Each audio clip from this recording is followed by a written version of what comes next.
for this project.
Speak form available at the front entrance of the council chamber and present it to the city clerk. Speakers physically present and participating via Zoom will be called upon at the appropriate time, and each person is allowed 3 minutes of speaking time. We'll start with a call to order. We'll convene the regular meeting of the City Council for Tuesday, December 12th, 2023 at 6 p.m. Councilmember Allen has requested that tonight's meeting be adjourned in the memory of Grand Terrace resident Bob Best. And Bob was on the Planning Commission with me for several years. Good-natured guy, always interested in helping, and he's been battling a long-term illness, and so I trust he's at peace. The invocation will be given by Pastor Rex Arnold from Centerpoint Church, and please join us after that with Councilman Henderson in leading us in the Pledge of Allegiance. Pastor Rex Arnold, please come to the podium.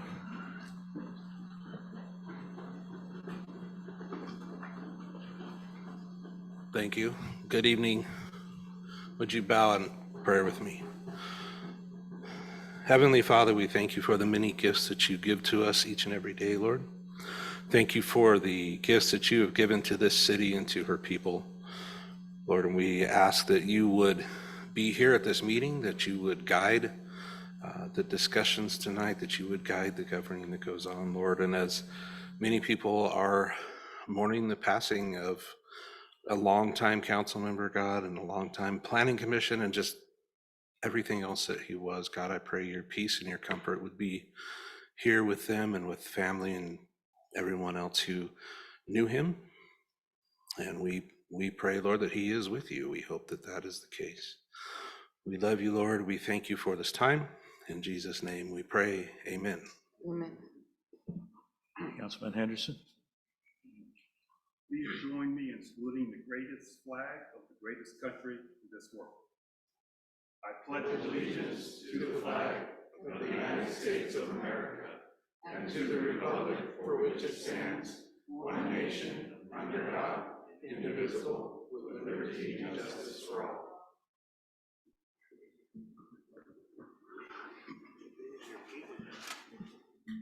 Thank you, Pastor Rex and Councilman Henderson. Madam Clerk, can we have roll call? Councilmember Henderson? Present. Councilmember Allen? Present. Councilmember Rodriguez Robles? Present. Mayor Pro Tem Wilson?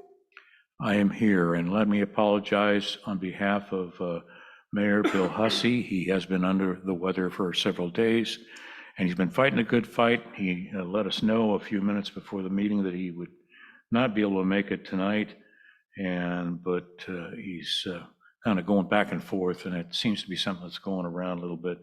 It's not COVID. And anyway, we wish him well. Item number A. Mayor Pro Tem, we have a quorum. Thank you. For the record. Item number A, reordering of additions or removal of items from the agenda. Do we have any? No additions or deletions. Thank you. Item number B, public comment. Now, this is the opportunity for members of the public to comment on any items not appearing on the regular agenda. Because of restrictions contained in California law, City Council may not discuss or act on any item not on the agenda, but may briefly respond to statements made or ask a question for clarification. The mayor may also request a brief response from staff to questions raised during public comment, or may request a matter to be agendized for a future meeting. This is the public portion or public comment. Do we have any, Madam Clerk? Yes, resident Johan Gallo. Mr. Gallo?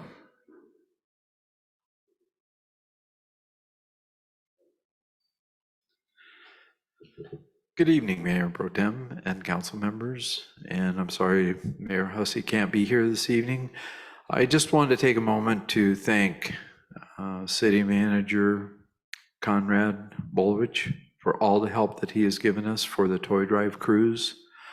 There was an effort to try and stop this 4 years ago. We just held the most successful one we've ever had.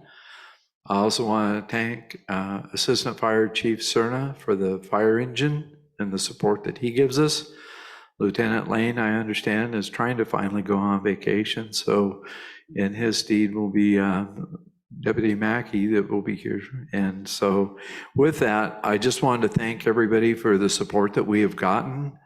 We were able today to take care of 5 different groups over the last 4 days, stemming anywhere from the Women's Club to the Sheriff's Department Gift of Love program, all of the children that they had that they needed 20 gifts for various ranges.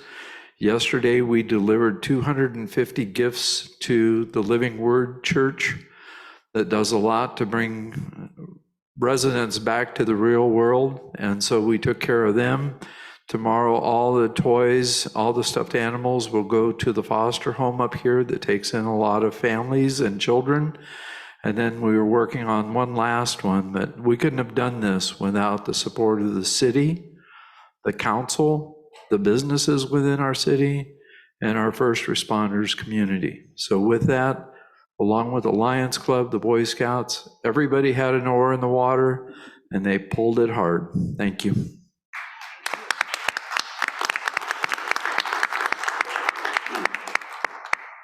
Citizen Gallo, I'd just like to thank you a great deal. It was a fantastic event. I really had a great time. Jeff and I were on the back there and we were ho-ho-hoing and Merry Christmasing all the way through there. So it was a terrific time. Thank you. Very worthwhile event. Any others? No more public comment. No request to speak. Okay. And we'll close the public comment, go on to item number C, special presentations. Senate Bill 1383 update. Michael Arreguin. I got that butchered right? No, you're good. Close enough. Vertec Waste Industries. Thank you. Thank you very much, Mayor Pro Tem Wilson and members of the City Council. Michael Arreguin, Vice President with Vertec Waste Industries. We're here tonight. My associate and the Director of Municipal Services, Mr. Michael Heffman, will be giving a presentation with regard to residential container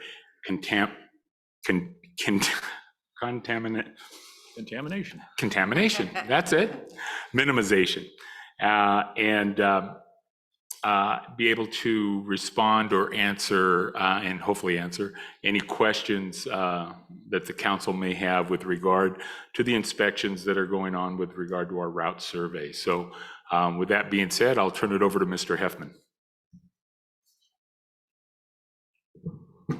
Thank you, Mike, and good evening, Mayor Pro Tem, members of City Council, city staff, and audience members here this evening.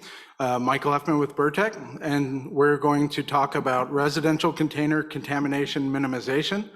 We like to call it CCM. It's a little bit less of a mouthful for that. This is one of the requirements outlined in Senate Bill 1383. Now, Senate Bill 1383 was adopted in 2016, but it took several years to write the rules for it, and it wasn't implemented until just recently on January 1st, 2022. 1383 has 3 primary program objectives. The first is to reduce short-lived climate pollutants by reducing the amount of organic waste that's landfilled. Studies have found that that organic waste, when it decomposes, releases methane into the atmosphere. And so it's that methane, that short-lived climate pollutant, that's being targeted to be reduced. The second goal is to divert and recover edible food for those who are food insecure. And then finally, to achieve a 75% reduction in the organic waste that's landfilled each year. That is a statewide goal outlined by CalRecycle. Now, 1383 has 6 primary components. The first of which is the collection systems. Collection systems, think your containers that you have at your residence or behind businesses. Also the way we collect those and which material goes into which container, how we process the material. And 1383 also requires colors and labels, as you'll see in subsequent slides. There's an education and outreach component. Always important to let generators know what the rules of the programs are and how to be successful in the program requirements. Record keeping, procurement and purchasing. Now that organic waste is being diverted away from the landfills, material recovery facilities has to process that material into what's called a recovered organic waste product. Those products are required by cities to be used and put back into the communities. Commercial edible food recovery, as we just mentioned, and of course, enforcement. Now in 2022 and 2023, this was considered the education and outreach period, but beginning January 1st, 2024, the regulation requires enforcement to begin. Now, 1383 container requirements, as I mentioned, are part of the collection system and ensure that trash containers are either black or gray, like you see behind the shopping centers on the big dumpsters, blue for recycling, and green for organics. Now, our purpose with container contamination minimization, or route reviews as they're also called, was to focus on residential customers' barrels that they place out in front of their homes. So the regulation requires these 3 colors to be in place for each of those containers statewide. And they also require that labels or decals are affixed to any newly delivered container that include not only the items that are allowed in each container, but also those that are prohibited. And there's an example of the labels that we have on tops of our containers. And our text, in addition to the graphics that you see there, is in both English and Spanish. Now, CCM requirements outlined in 1383 require that all routes are reviewed annually. But this does not mean that all containers are required to review annually. In fact, 1383 does not specify the amount of containers that have to be reviewed. And so this year, for residential collection services and the route audits that were completed, Burtech went out and audited 3% of the randomly selected residential generators in the community. Now, before these audits began, the pool of selected customers that were going to be audited were sent postcards.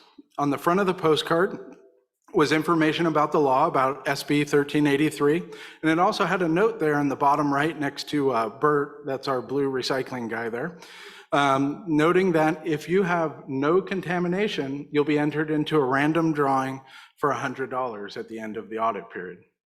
Now, on the back of the postcard is part of the education and outreach. That education and outreach that we're focused on is what we call our What Goes Where guide.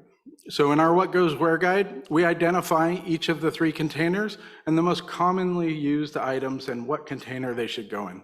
There's also a what not goes in those containers as well, and some graphic representation to help users and generators know which item goes into which container.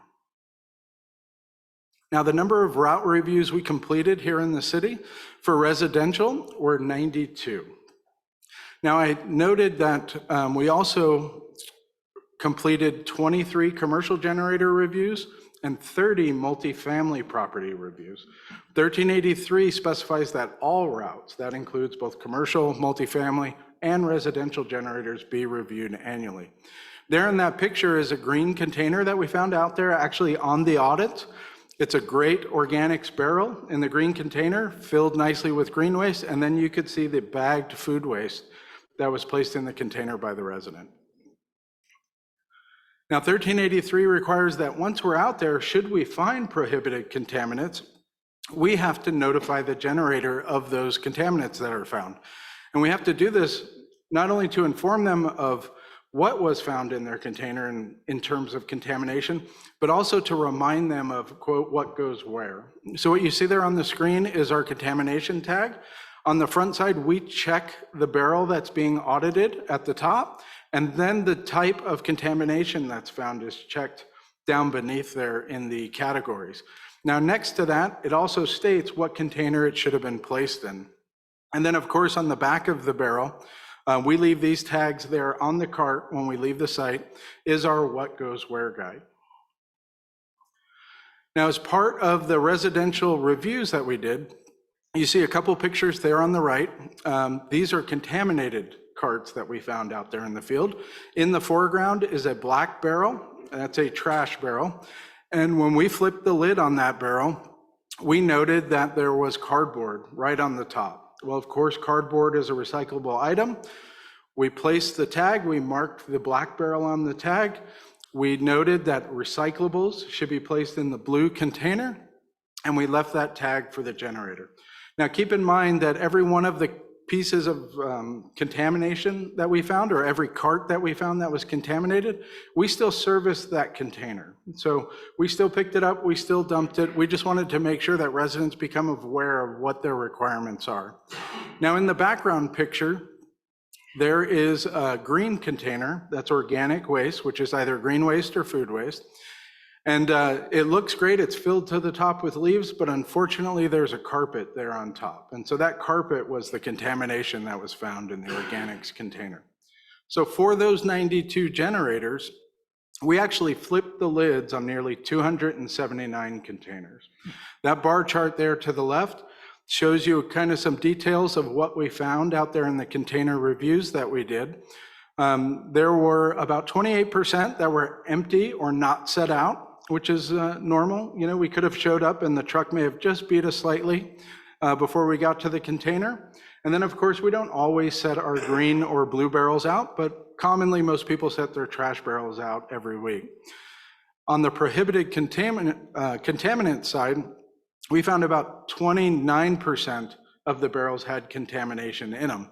And that would be reflected in the bars there, the third set of bars, the black for the trash, the green for the organics, and that tall blue one there in the third set of bars on the graph for the recyclable barrels.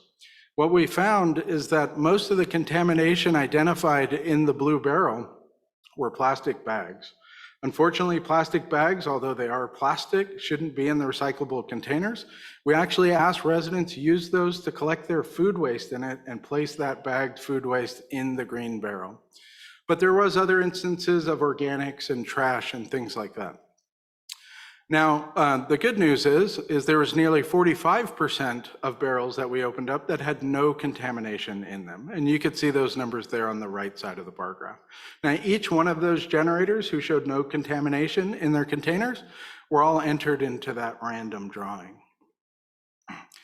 Now, for the random drawing, we selected two winners, Ms. Mendoza and Ms. Lee. Both of them actually received their $100 checks yesterday for doing a great job in recycling and contamination. And we hope to look forward to see a lot more entries next year when we complete the route reviews, as unfortunately, Senate Bill 1383 requires this process to go on annually. And with that, I'd be more than happy to answer any questions you may have. Does the council have any questions of our presenter? Mr. Allen. So thanks a lot for that, Mike, for that presentation. It was pretty informative. We've been discussing this off and on here at the council meetings over the last, few years, and trying to get our residents on board and educated. So I was just wondering, you were talking about these cards that you were sending out or attaching or whatever. Now, is that your only method of educating the generators or educating the community on the requirements for 1383? Or what are the other methods that you're using? Certainly. Thank you for that question. So education and outreach is pretty comprehensive. Not only do we do social media posts when it comes to education and outreach, but we send the newsletters out. We have Facebook and Instagram type posts that are also out there. But the postcard itself was only sent to a specific number of generators who may be selected to be part of the audit. So not the entire city received the postcard for the route reviews. What we try to do, targeting 3% of the customer base, is we send out about 3 or 4 times more postcards just to make sure we can cover every route per the regulation. So only a small percentage of generators actually receive the postcard that was shown in tonight's presentation. But the education and outreach is ongoing. We even have YouTube videos on how to properly recycle food waste, sustainability and organics that viewers can look at. And of course, our customer service staff and our sales team for the commercial and multifamily accounts is always available to answer any questions residents or businesses may have. So you're relying pretty heavily on social media, online presence to educate the community on the requirements, responsibilities of 1383? It's one of the avenues. The YouTube videos, I think, helps a lot. They're short 2-minute clips. That is generally what I find is my attention span when I look at YouTube shorts. So it's quick and to the point. Presentations. We also do a lot of booths and outings. We've participated in several schools and would be more than happy to in the district here to go out and speak with the students. I think it's important that recycling works at the young age to get everybody trained right in the programs and what needs to be done. So social media is an important aspect of it and the posts, but I think traditional print media is important, some of the mass media publications, and then just being involved in the community events, parks, and some of the booths that we have are being available for residents to ask questions on a weekend event is also important, and are all part of our education and outreach. Okay, that sounds good. I mean, the reason I asked that is because I've been in the community quite a bit, and I would tell you that the vast majority of people in the community that I ask, are you familiar with this program, are not. You know, they're not familiar with the requirements of the law and what they have to do to comply with it, you know, and that's, so anyway, that's why I said that. And I like that idea you had about using the kids in school. I mean, reaching out to the kids in school because they can take that stuff home to mom and dad and say, you know, Right. let's get on board. Okay, thank you so much for that. Certainly. Thank you. Ms. Robles. Yeah, I just had a question. Today, I had where, you know, I'm gonna have to put 20 dozen tamales in my freezer, so I'm looking at what has freezer burn to get rid of. And I'm thinking, am I supposed to cut through all this into where it's the bare meat? And, you know, and it just became like, No, ma'am. That bag that those tamales that have the freezer burn that got stuck in the back from last year, just take that whole bag, drop it right in the green barrel, and our processing will take care of it on our okay, side. great, because I was like, I can't do all this. Thank you. Councilman Henderson. Thank you, Mr. Mayor. My question involves food recovery. How does that work? And what's the percentage, if you know, of foodstuffs that have been put in a garbage pail and that are actually recoverable for the unhoused? Well, so edible food recovery, the programs that are outlined in 1383, first and foremost, identify generators as either tier 1 or tier 2. Tier 1, the regulations began for them right on January 1st, 2022. Think of your larger food producers, large supermarkets, those are all your tier 1 generators. Beginning 1/1/24, restaurants and what are called tier 2 generators have to begin to participate in the program to be compliant with the regulation. Now, these restaurants have criteria. They have to have at least 250 seats, or they have to have 5,000 square feet of space. So think of your larger restaurant, maybe a Denny's or an Applebee's might just qualify depending on how big they are. Now, as part of Tier 2 also that'll begin next year are the schools. Schools are required to participate in this edible food recovery. And so what Tier 2 or Tier 1 generators are required to do under 1383 is enter into an agreement, a memorandum of understanding or an MOU with a food recovery organization. That could be a local one, like the handful of food recovery organizations we have here in the city. I believe there's 3, mostly churches, that participate in the programs, or it could be more of a national one, like Feeding America. So that's the first step, is to partner with these food recovery organizations and not let food intentionally spoil, so that way they can make arrangements with the food recovery organizations to get there at the right point in time, to collect that edible food and to get it to those who are food insecure. Now, the numbers are just coming out, and the county is even working on capacity studies to see what that initial implementation of the program looks like. But on CalRecycle's website, to date, they are estimating that 242 million meals statewide have been recovered. So there's been a substantial movement in the edible food. And a lot of these Tier 1 generators, like supermarkets, your Stater Brothers, they've been participating for a number of years.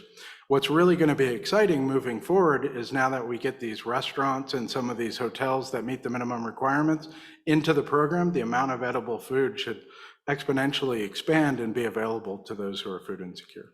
But that's pretty much the overall view of the program and how it needs to be administered. Thank you for that. I have a question. Do you have some kind of a link or something you'd like us to go to, even though we're not part of the audited group? I'm sorry, could you? Well, if I have concern about the environment at this point, but I'm not part of the group that's going to be audited. Right. I'd like to be able to post a little placard on my refrigerator that says, "Don't do this, stupid, do this." That kind of stuff. Because I'm fairly elementary when it comes to that. So do you have a link or something that you want us to try to go to, or is it something we should go through the state, or? No, certainly the Burtech website has not only the recent newsletters that are on there, but can also point you in the direction, or our customer service department that's on your invoice or on the Burtech website for our What Goes Where guide. If you receive still a paper invoice, a lot of times those will come as part of the invoice, where we actually leave it with a perforated line so you could cut off the What Goes Where and tack it to the fridge, or you'd be able to print it out off of our website and be able to hang that up. Of course, too, if we come by during an audit and our driver tags your barrel, you'll have one on the back of the contamination tag as well. So that'll be there for you. Very good. Okay. Well, any other questions of the council? Nope. Then we'll close this item. Thank you. Thank you, everyone.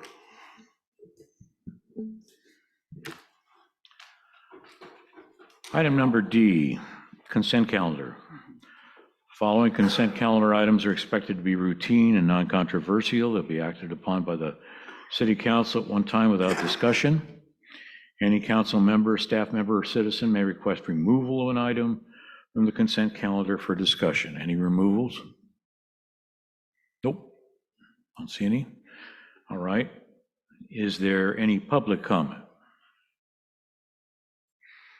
Okay, then let's go on to our consent calendar. Any questions? All right, then Chair will entertain a vote on the consent calendar. So I'll make a motion to pass the consent calendar in full. I'll second that motion. Please vote. Motion passes unanimously. I've got an instruction. Is there any public comments? No. No, Mayor Pro Tem.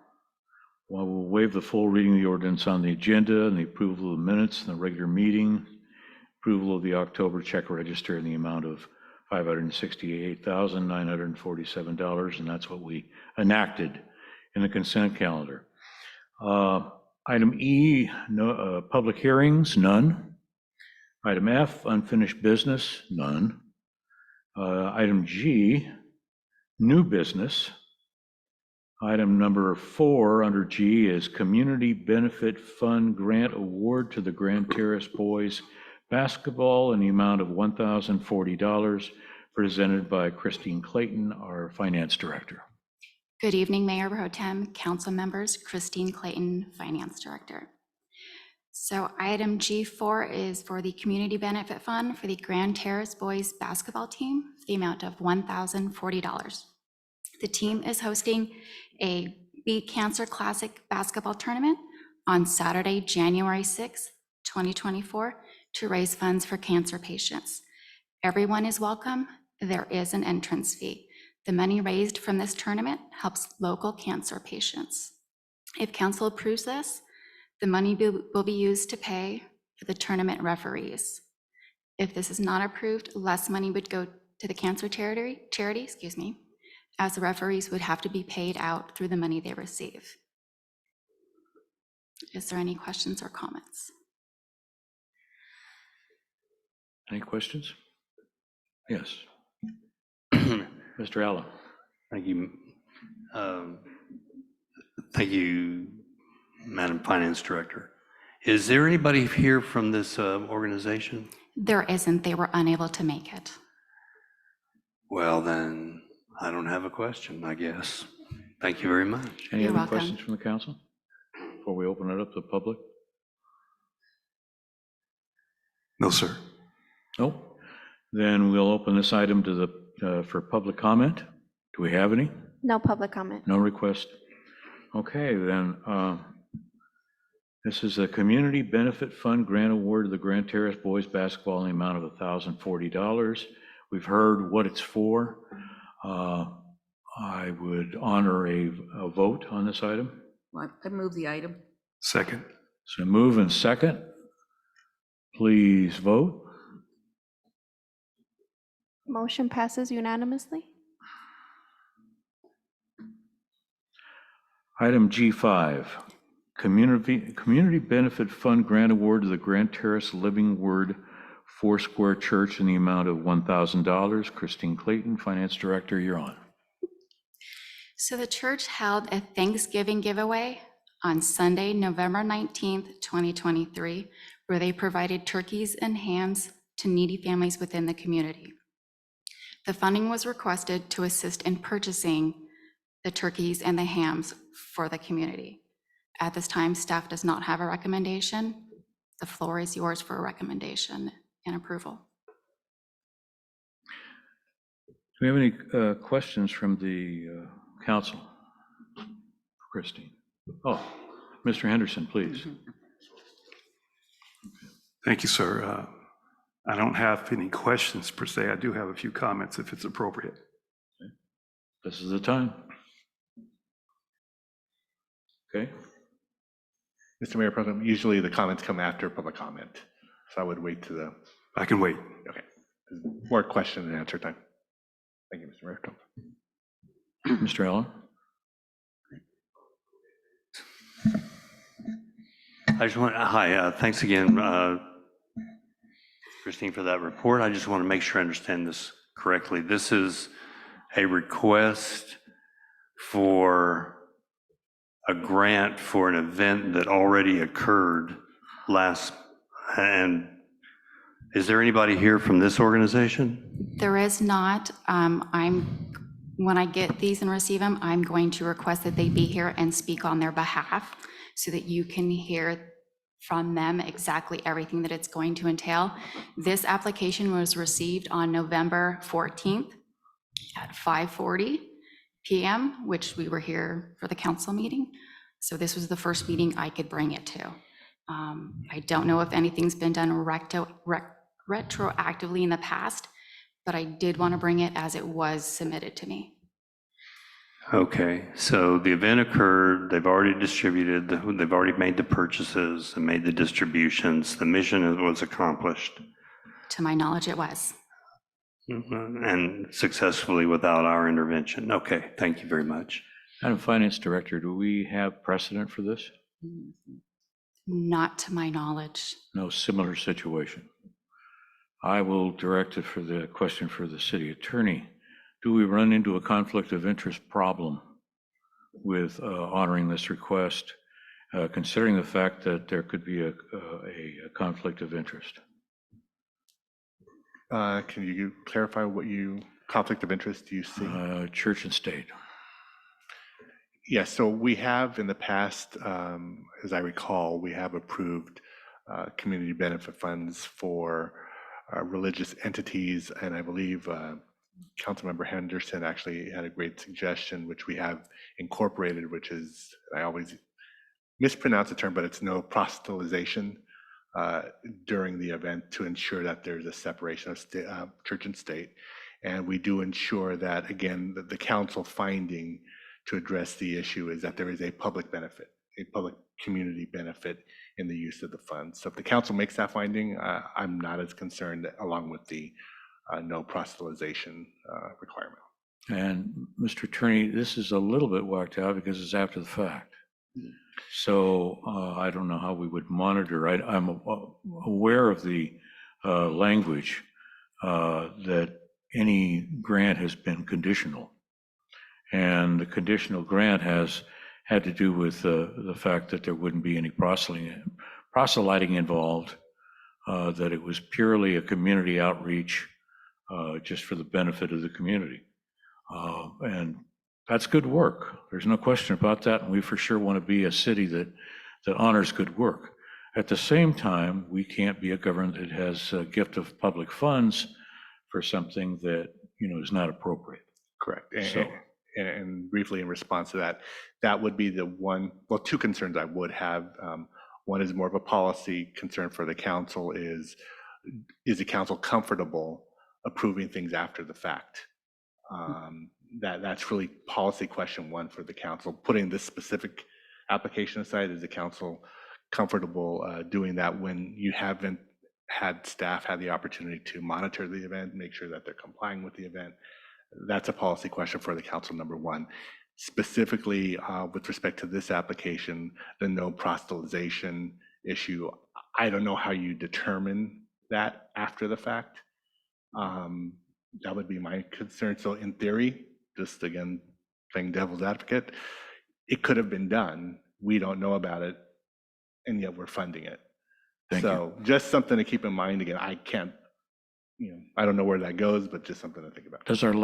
Does the language in our agreement have anything to say about that it has to happen before the event? Not that I'm aware of, but I would think that would be kind of the logical approach, but I don't think it's written in any policy. So this is one of those exceptions, isn't it? Mm-hmm. If the council makes that finding. Okay. Yes. Mr. Henderson. Thank you, Mr. Mayor. In my view, this is a noble cause. I think we can all agree with that. Having said that, the fact that there's no staff recommendation, from my perspective and from my years of experience in the public sector, that in and of itself would preclude the council from formally considering this, in my opinion. It would set a poor precedent, one that we would not be able to recover from, because it would be very difficult for the council to deny future requests where the costs were incurred before the grant application was submitted. In a former life, I was a compliance officer for the use of federal funds, primarily CETA, JTPA, and CDBG. And whenever there was an instance, and there were more than a few, where the applicant, the nonprofit organization, spent the funds in advance of receiving the federal grant, those funds were disallowed. As part of my compliance responsibilities, there were a number of audit exceptions that could not be overcome when in fact funds were spent outside of the authority of the agreement and without the knowledge of the granting agency. So my view is that staff is the first line of defense or offense, depending on the circumstances. And the fact that we don't have a staff recommendation, in this instance, cries out for,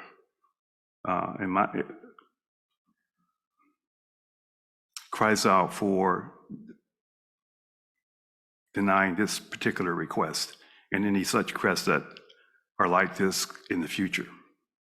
Thank you, Mr. Mayor. Thank you. Any more discussion for the council? Ms. Robles. Go ahead. Before we do, do we have any public comment? We were going to open it up to public comment. Before we afterwards. have more Yeah. Yeah, discussion. this is for the council. No public comment. Okay. No public comment, okay. Yeah, I just was kind of, I would think from, if I were the staff person, I would say, this doesn't go before the council because Yes.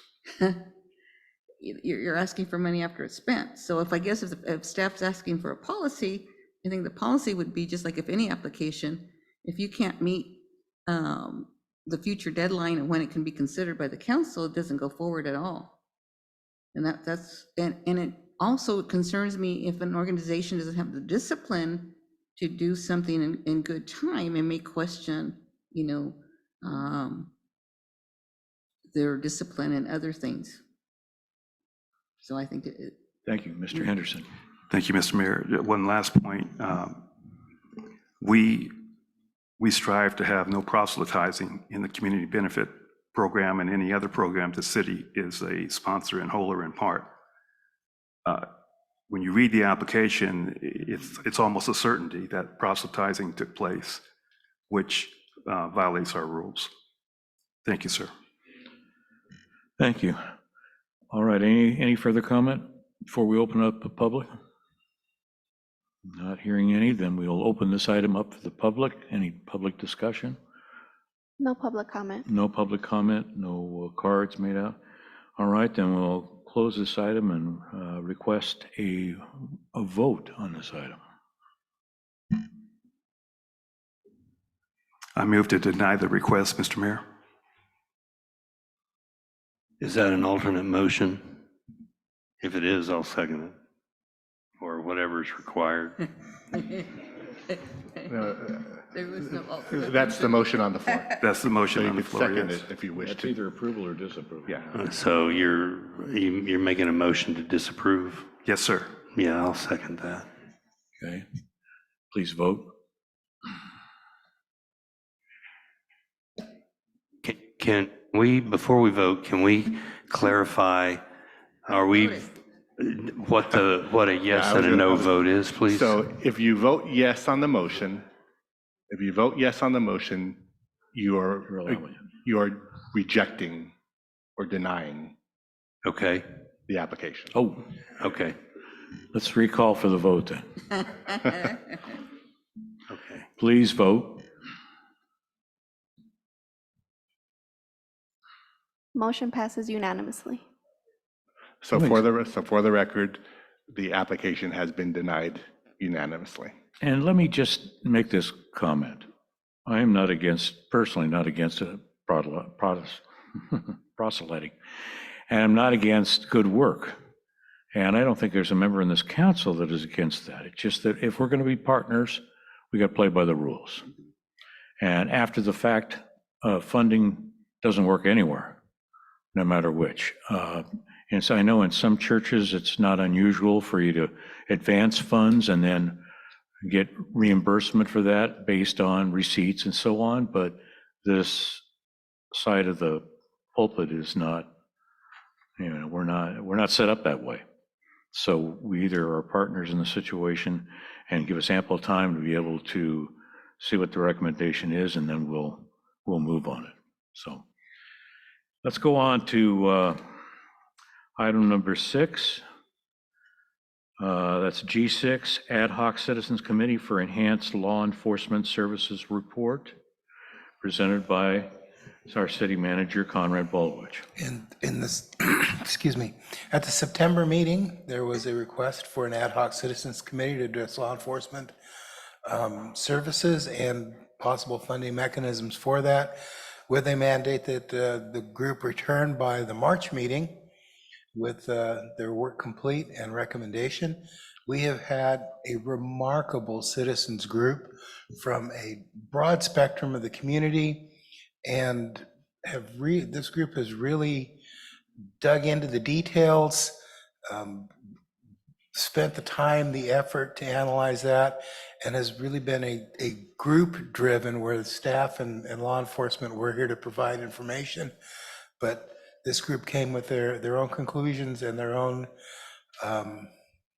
answers after they've picked this apart. And we have the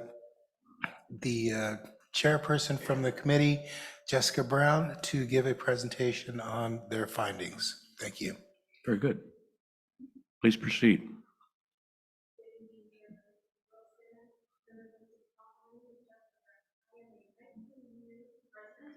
Is the mic on? Now it is. I'll start over. Good evening, Mayor Pro Tem Wilson and members of the City Council. My name is Jessica Brown. I am a 19-year resident of Grand Terrace, and I had the opportunity to serve as a chair on the Citizens Committee to Enhance Law Enforcement Services Committee. I have been a public servant for the last 24 years, primarily serving here in the county of San Bernardino for various agencies, including the City of Fontana, for which I'm currently the Chief Financial Officer. I have a public safety background as too, so I was able to bring that to the table, and I also instruct the peace officers standard training courses in finance and budget. And I mention all of this because a lot of the information that we are going to discuss that the committee had to analyze and discuss primarily came in conjunction with myself as well as Lieutenant Lane.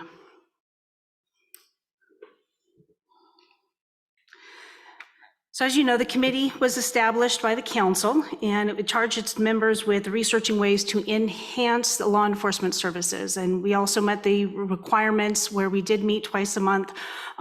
Everybody was over the age of 18 from what I can tell.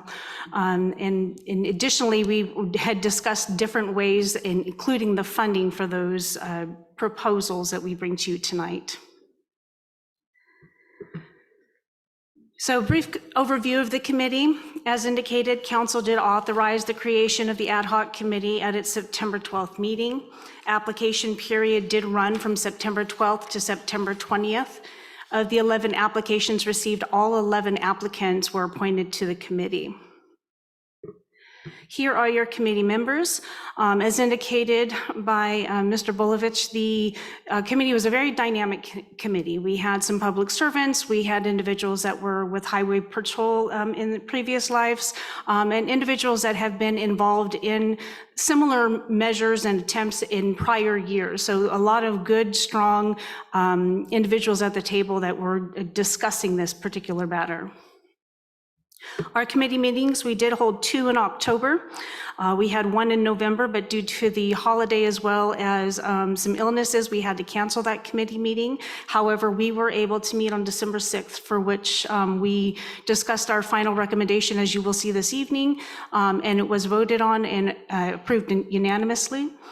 The discussion topics that we discussed at these committee meetings, we started out with the public safety statistics for the city, current service levels, as well as the current contract with the San Bernardino County Sheriff.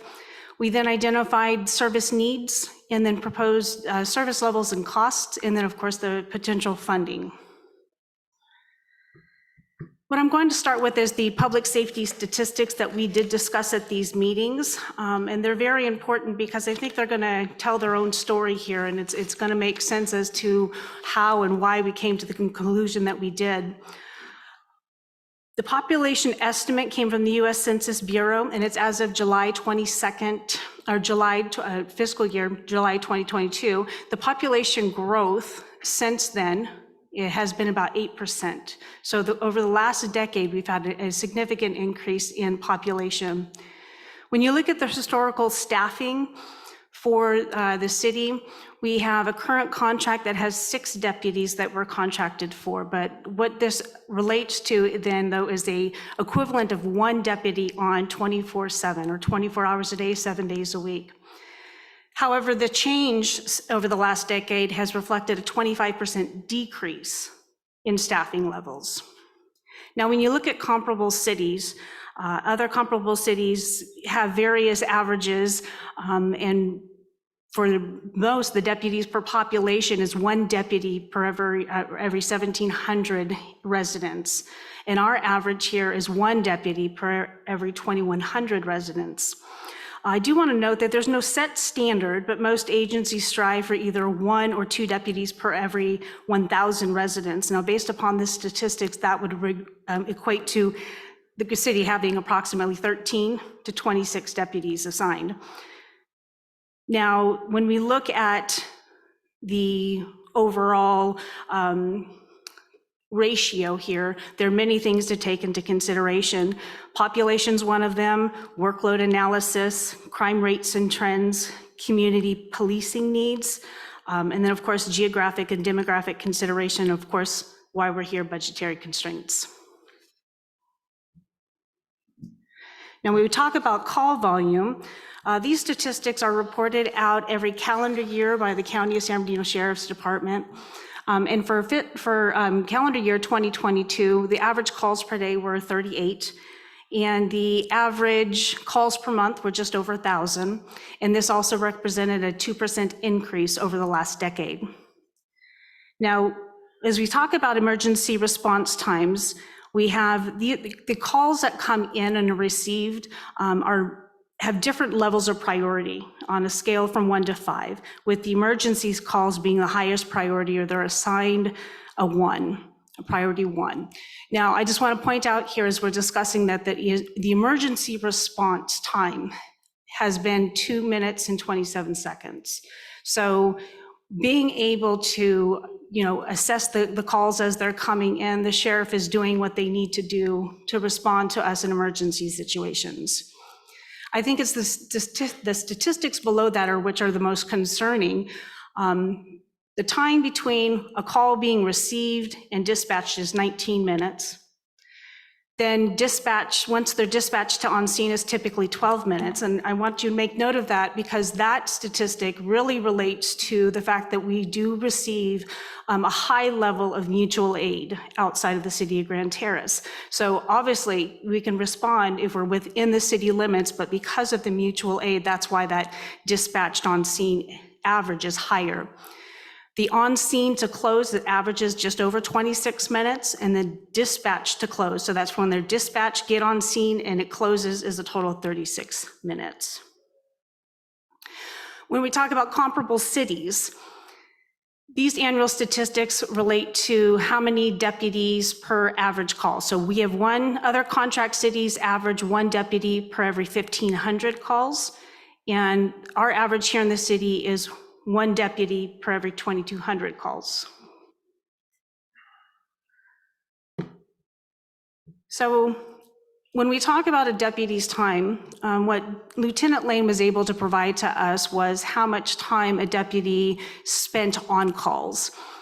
Out of the time study that he was able to conduct, between 67 and 75% of the time of any deputy, they spend on calls and then for service that are dispatched.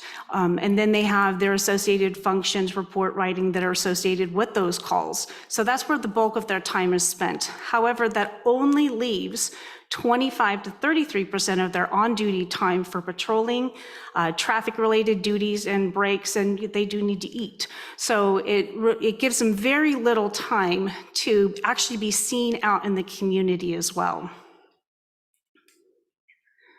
Actually, I forgot one here. Mutual aid.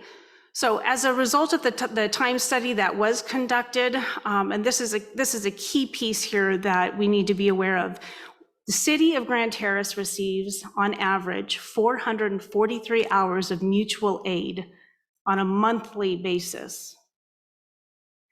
So when the deputy is on those calls, responding to those calls, which is 67 to 75% of their time, mutual aid is pouring into the city, which is definitely, there's concerns with that.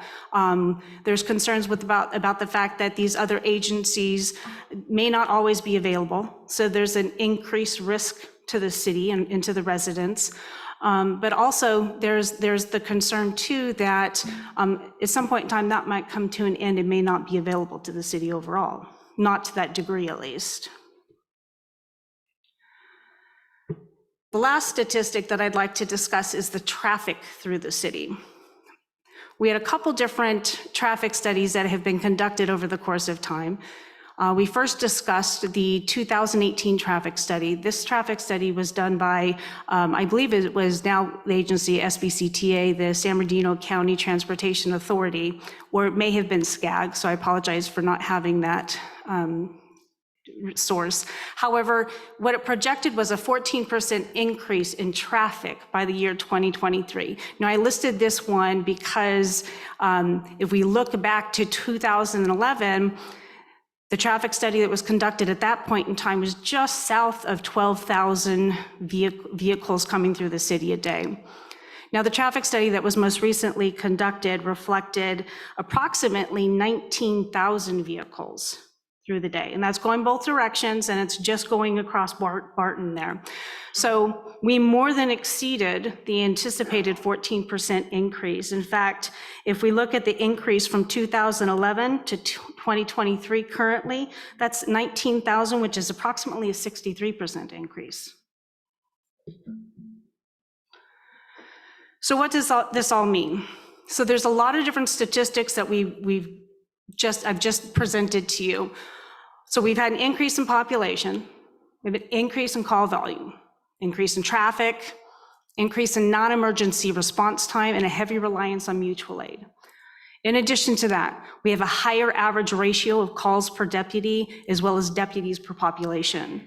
However, we also have had a decrease in staffing. Naturally, at the very least, you would think that the staffing level would have been maintained across that period of time. However, we've actually had just the opposite happen despite the need having increased during the same period of time. So that brings us to the current service levels and contract. So and before I go on here, what I would like to make a point of as well is that we're talking about statistics here in the city with respect to this slide, but the one thing that this does not do a good representation of is the fact that we have only one deputy and there's a safety issue. So we may have the statistical information may support the need for a second deputy at the bare minimum, but for the safety of our deputies in the city, that is paramount, and was something that was discussed within our committee as well once we got past the statistical figures. So before we move on as to what the need is in the city, we need to discuss where we currently are. So our base contract here for fiscal year 23-24, it reflects essentially one deputy that's on duty 24 hours a day, 7 days a week. The sworn staff, the non-sworn staff, the patrol units and equipment, they're all required to support the service level that the city contracts for. And that base contract amount is $2.4 million. However, in addition to that, we have an annual cost of approximately $138,000, which is billed quarterly, and this is for items that are not included in the contract, such as the vehicle maintenance and repairs, any increase in requested staff coverage, and then the MOU increases for staff that may not have been included in the base contract. So since the base contract starts on July 1st of every year, MOU increases may not get negotiated till later in the year, and then for the balance of the year, they are billed quarterly to the city.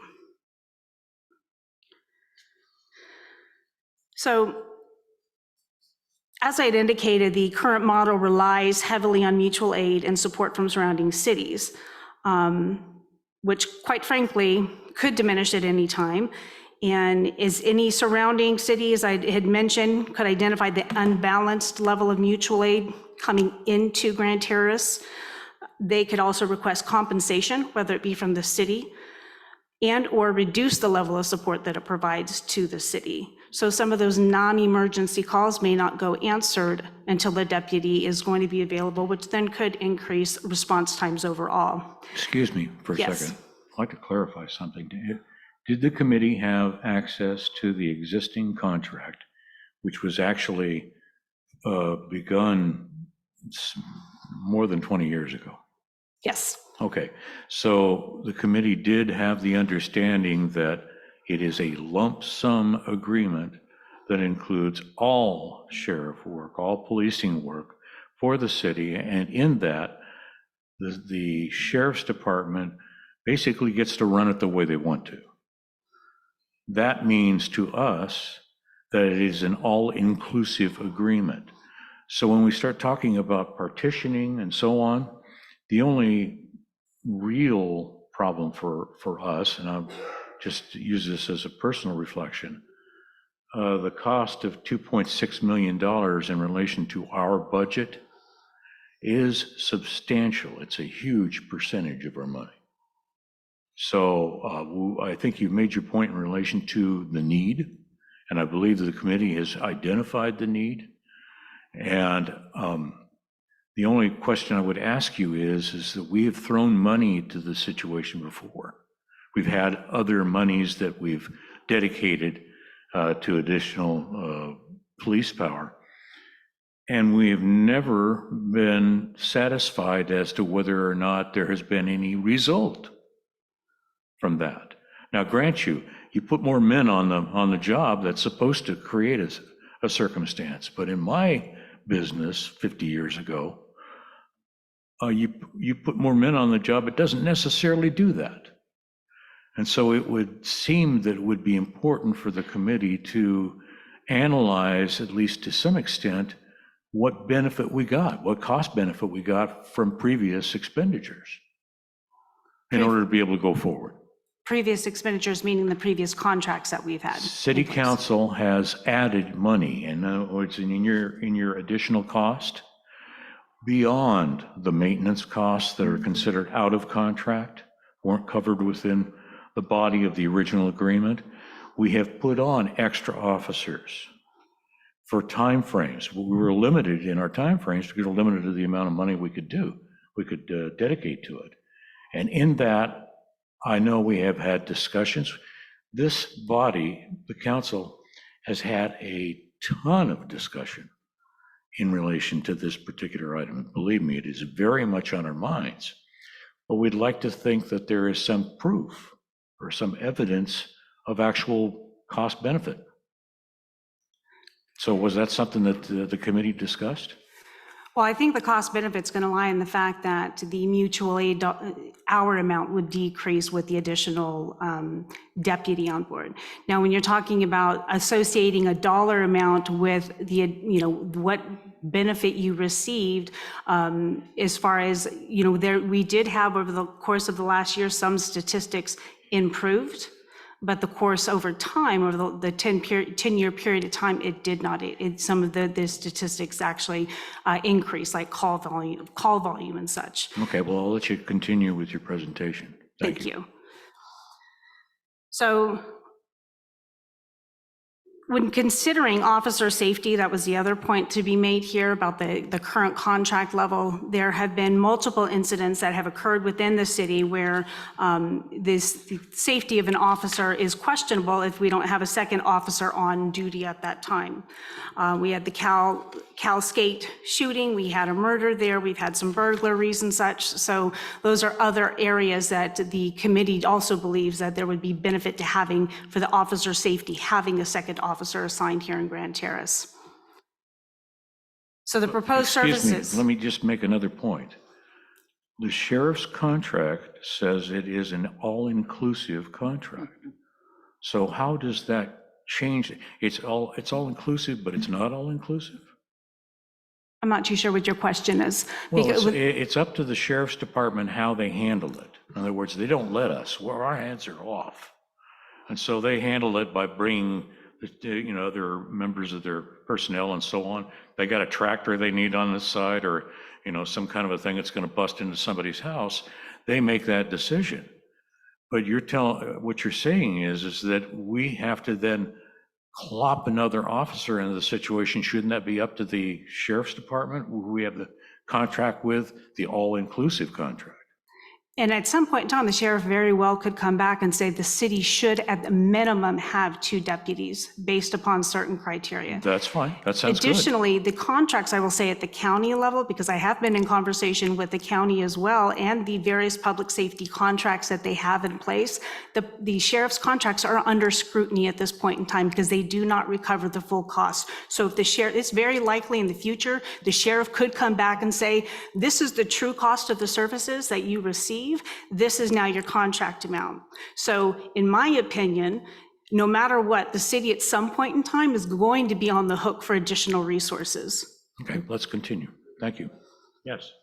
So one of the direct tie-ins to additional staffing is response time.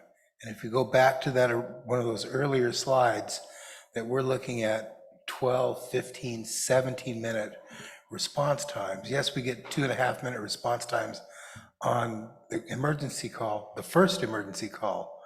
The second emergency call in that 40-minute window for the first one to close, we're getting 12 and 15-minute response times because that officer's coming from somewhere else rather than having the guy locally. I understand. And I think that's the metric that we're really looking at as the easiest measure on what that extra officer can accomplish. Thank you.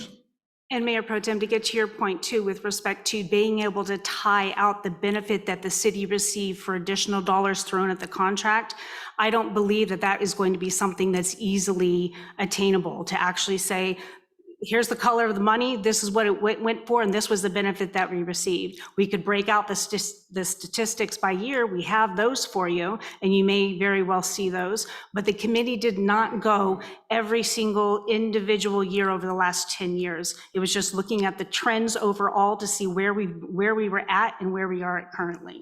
Very good. Please continue.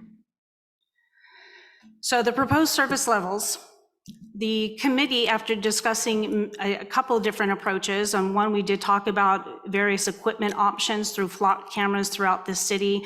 We basically settled on this proposal, and it's essentially to increase the deputies to a total of 2, so that we'd have 2 deputies on for every 24-hour period of time. There'd always be 2 deputies scheduled and on. So this equates to just over 10 deputies just because of the scheduling model. And we also do have the net increases for the sworn and non-sworn support staff, and we do have the associated increases with respect to the marked patrol units. Now, you know, I mentioned minimum staffing as a best practice, and in looking upon many factors, the mere fact that we are at 1 for 13,000 for a population is extremely low. And there are many different reasons for that.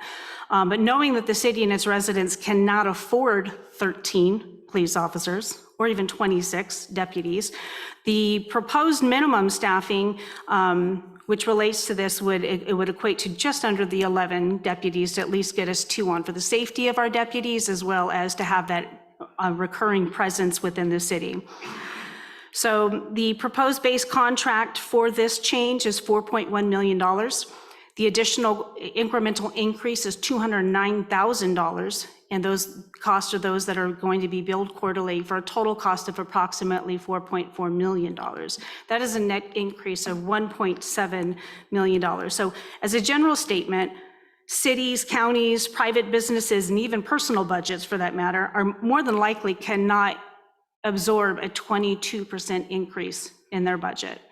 The sheriff's contract as a whole represents 34% of the city's total expenditure budget. So a 22% increase is significant, and the committee realizes this. Excuse me, that's total general fund budget, not total expenditure budget. Total general fund budget. So what I'd like to do next before we talk about the various funding options, and this is for the sake of the audience, the residents, they may go back and kind of see where we're at, is to have a true understanding of what exactly the city's revenues mean. So we're talking about the city general fund here. And to set the stage for the 2 funding options, I wanted to denote the fact that your revenues, the city's revenues, could be broken down to 8 major categories. And then further subcategories of taxes and non-tax revenue. Now, when we look at the tax revenue, we have $5.9 million. That's 75% of the general fund revenue for the city. And the non-tax revenue is approximately 25%. However, the taxes include both sales tax and property taxes, and the non-tax revenue is going to include all the other categories that you see listed there. Business related is going to include revenue from maybe franchise fees, business licenses. Charges for services are going to be fees that are charged for specific services. Development related is going to be those fees associated with permit and planning. And then you've got the sale of assets. We don't have anything, but that is a line item in your budget, so I went ahead and left it. However, that is a one-time funding source. That's something we're not even considering for this conversation. Then we have reimbursements. Then you have revenues that come in from other governments and agencies, and the miscellaneous is more than likely going to be your interest revenues and your leases and rents and what have you, and then wastewater receipts. So with that being said, there are revenues in that non-tax revenue category that can only be used for specific use, cannot be used for police services, fire services, or any other service for that matter, except for the service for which it was paid for. So once we account for and back out essentially all of those non-discretionary revenues, we have approximately $800,000 in that non-tax revenue category that could be considered for this contract. So I think it's important for the public to understand that the reason why there's no new revenue under the sun when it comes to public agencies. The major funding sources for any public agency is going to be taxes and property, sales tax and property tax. So at this point in time, that's exactly why we're looking at taxes at this point in time to raise the necessary funds to increase the public safety services here in the city. If we looked at the non-tax revenue only, you're talking about those business licenses and franchise fees would have to increase by over 200%. That would decimate the city's businesses. So we have to look at the tax category. So the potential funding options, there were two. So when you're looking at expanding and generating additional revenue for any public agency, you're going to be looking at a special tax or you're going to be looking at a sales tax. And I can tell you after our conversation, there was one that was glaringly obvious. The per parcel tax, we have approximately 3,800 parcels in the city of Grand Terrace. That includes commercial, residential, as well as industrial. And if you take the $1.7 million that we need, that equates to $460 per parcel. That $460 per parcel is not anything that anybody would support on a ballot, in my opinion. A lot of consultants that do that kind of work are saying anything over $100, especially in this economy, is not going to pass. You have, if it's south of 100, you have a better chance. Now, when we look at sales tax or 1% transaction tax, this is the one that made the most sense for the committee. And the 1% transaction tax would generate $1.9 million. Now you may say, well, that's actually higher than our 1% Bradley Burns for the city of Grand Terrace, and it is. The reason why is because you actually get to collect that transaction tax on other items that are sold to residents in the city of Grand Terrace that normally wouldn't be taxed. Vehicles is a perfect example. If I go out and buy a car next year, the city would be able to collect that 1% transaction tax. And previously it wouldn't. So that's why it generates a little bit more revenue for the city than just our 1% Bradley Burns sales tax. So the reason why we are recommending the sales tax. So obviously, as just demonstrated, we're looking for 1.7 million. This generates $1.9 million for the city. Now, if you bring in a consultant, the consultant can really get down to the percent that's really necessary and needed. However, it's also one that keeps up with the economy. Property taxes, as you know, with Prop 13 will only increase by 2% unless there's a transfer. So if our property tax revenue, which unfortunately represents more than our sales tax revenue, our property tax revenue is not going to keep up with the city's needs. There's no way that the city's needs are only going to increase by 2% a year. Sales tax, on the other hand, if the cost of goods go up, your cost of sales tax go up. So that's the one that's going to keep pace with the city's overall needs. The other big piece here that I think was key for all of us on the committee is the fact that there's a non-resident contribution. That increase in traffic that comes through, that's going to be a pool on resources for patrolling that traffic. They're coming into the community because they're going to Stater Brothers because Highgrove doesn't have it. There's that contribution that they are benefiting from the public services and the public safety here in the city of Grand Terrace, but they're not making any type of contribution.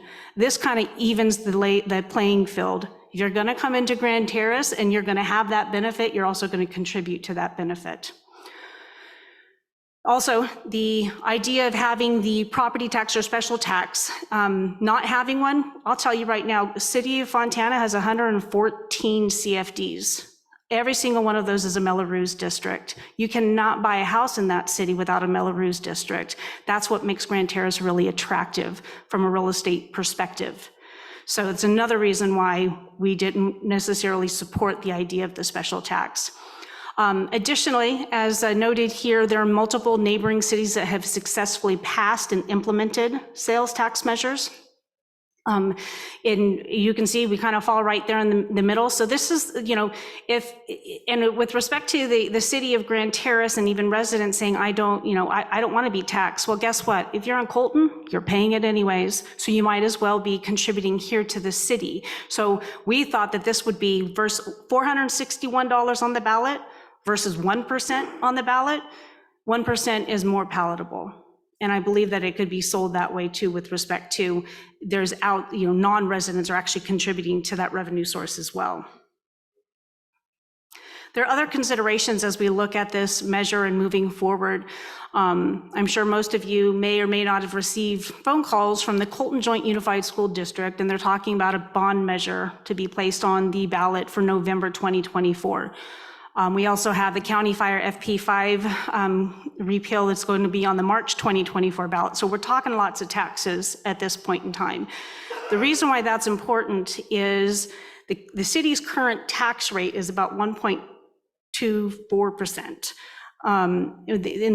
When you're looking at the maximum tax rate you'd want to have on a property tax, it's going to be approximately 1.95. You want to keep it below 2%. So if all of these items get added, of course, if FP5, it would help on the front. If it falls off, it helps on the front. However, that's another whole issue for the city overall if that particular tax does get repealed. But if the Colton Joint gets thrown on there, the problem with that as well is that 1.2 increases. You get closer and closer to the 1.95% total tax rate, which you want to stay under and would make it even more difficult in the future.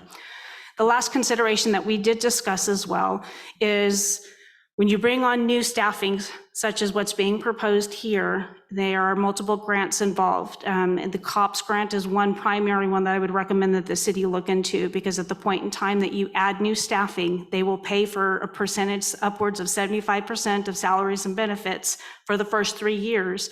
And then then the city would take over the full cost after that period of time. This would allow the city to create some reserves, and it would put us in an even better financial position overall. So with that, the committee's recommendation was to seek a voter-approved 1% general sales tax on the November 2024 ballot, and requesting that the city engage with a consultant to conduct a feasibility study on the proposed measure. And with that, if there's any other questions, I'd be more than happy. And the committee is here as well, so if you have any questions, we'd be more than happy to answer them. This is on the agenda as a receive and file, so we're not expecting any action from the council. This is informational only.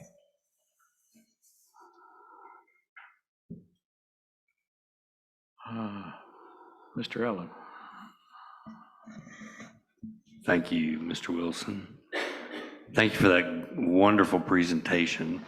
And my question to you is, one of the statistics that I didn't see anywhere up there, and I was wondering if this was looked at in any of your meetings, is our crime statistics and how they have, what their rate of fluctuation has been over the years, because as you mentioned in your presentation, in the past, there have been periods of time where we've had more than one deputy on duty in the city for extended periods of time, when we were able to fund, extra hours. And what I wanted to say is, Mayor Pro Tem Wilson was talking about bang for your buck, no pun intended, but does by adding another $2 million from our budget to law enforcement services, is that what kind of effect will it have on the variety of our crime rate and also our traffic? Now, if I recall, and I know Lieutenant Lane is not here today, but the statistics provided actually looked good with respect to crimes. They had over the course of the 10 years, there was an increase, but recently they've actually dropped. So they were looked at and they were provided overall. We did ask if we could also look at the types of crime, and at that point in time, the data was not available. At the same time, not too sure it was as relevant necessarily when we looked at all the statistics. I think the committee believed that we had enough support to move our recommendation forward.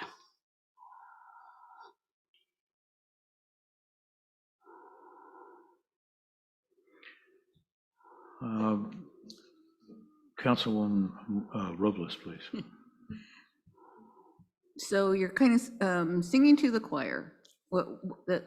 I've been on here going on 12 years, and during Ken Henderson's first term on here, we were unable to get 4/5 vote from the council to do the sales tax.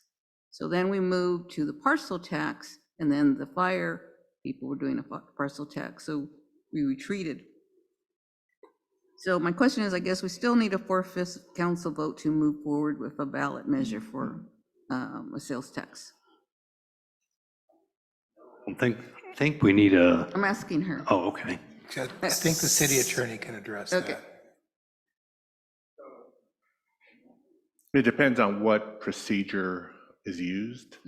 So if it is a city council generated process where the council is going to adopt resolutions and go, I believe you're correct, it is 4/5 vote. Now, there's also a 4/5 vote requirement to, if I remember correctly, for a general tax on a special election, there's a different process, maybe 2/3, but that's a different process. Then there's the initiative process, which I believe is just majority vote, but it has to go through the whole initiative process. So when you're saying initiative process, this will be citizen directed, not council directed? That is correct, yes. All right, great, thank you. And if the council's interested, I could prepare a memo to the council outlining the whole initiative process as well as the process for council generated action. And to that point too, I just want to mention, when you're looking at, I know there's, from the public's perspective, I've heard and seen comments about, well, why are we spending money? Where is all the money going?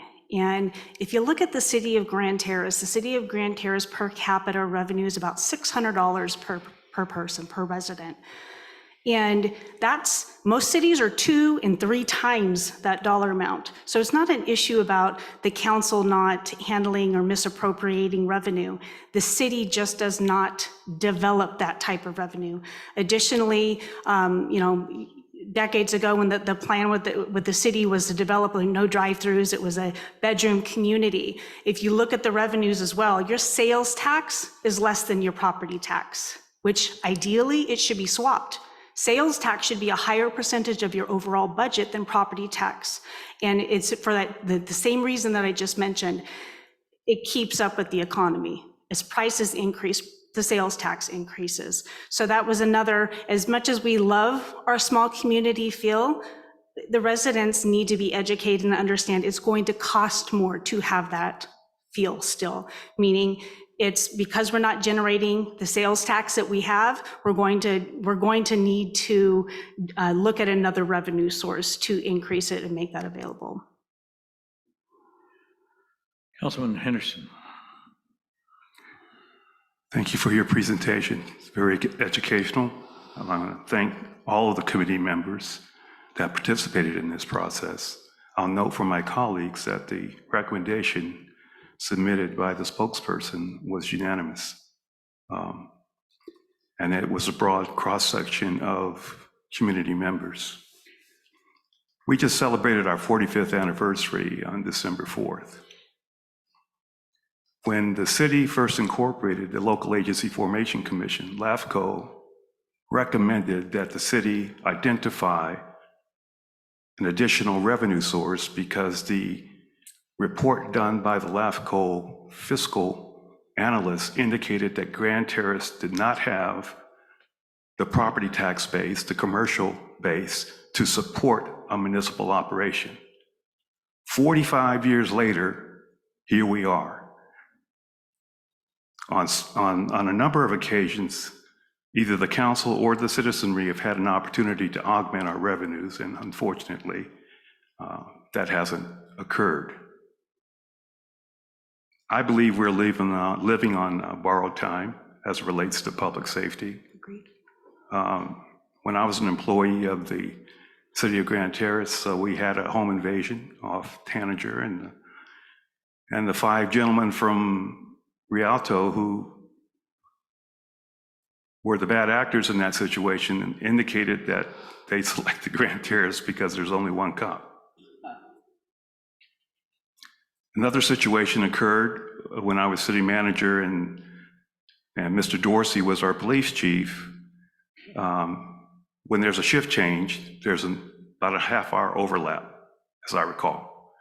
And there was a call, emergency call for service during that shift change. So at that moment in time, we had 2 sheriff's deputies in the city of Grand Terrace.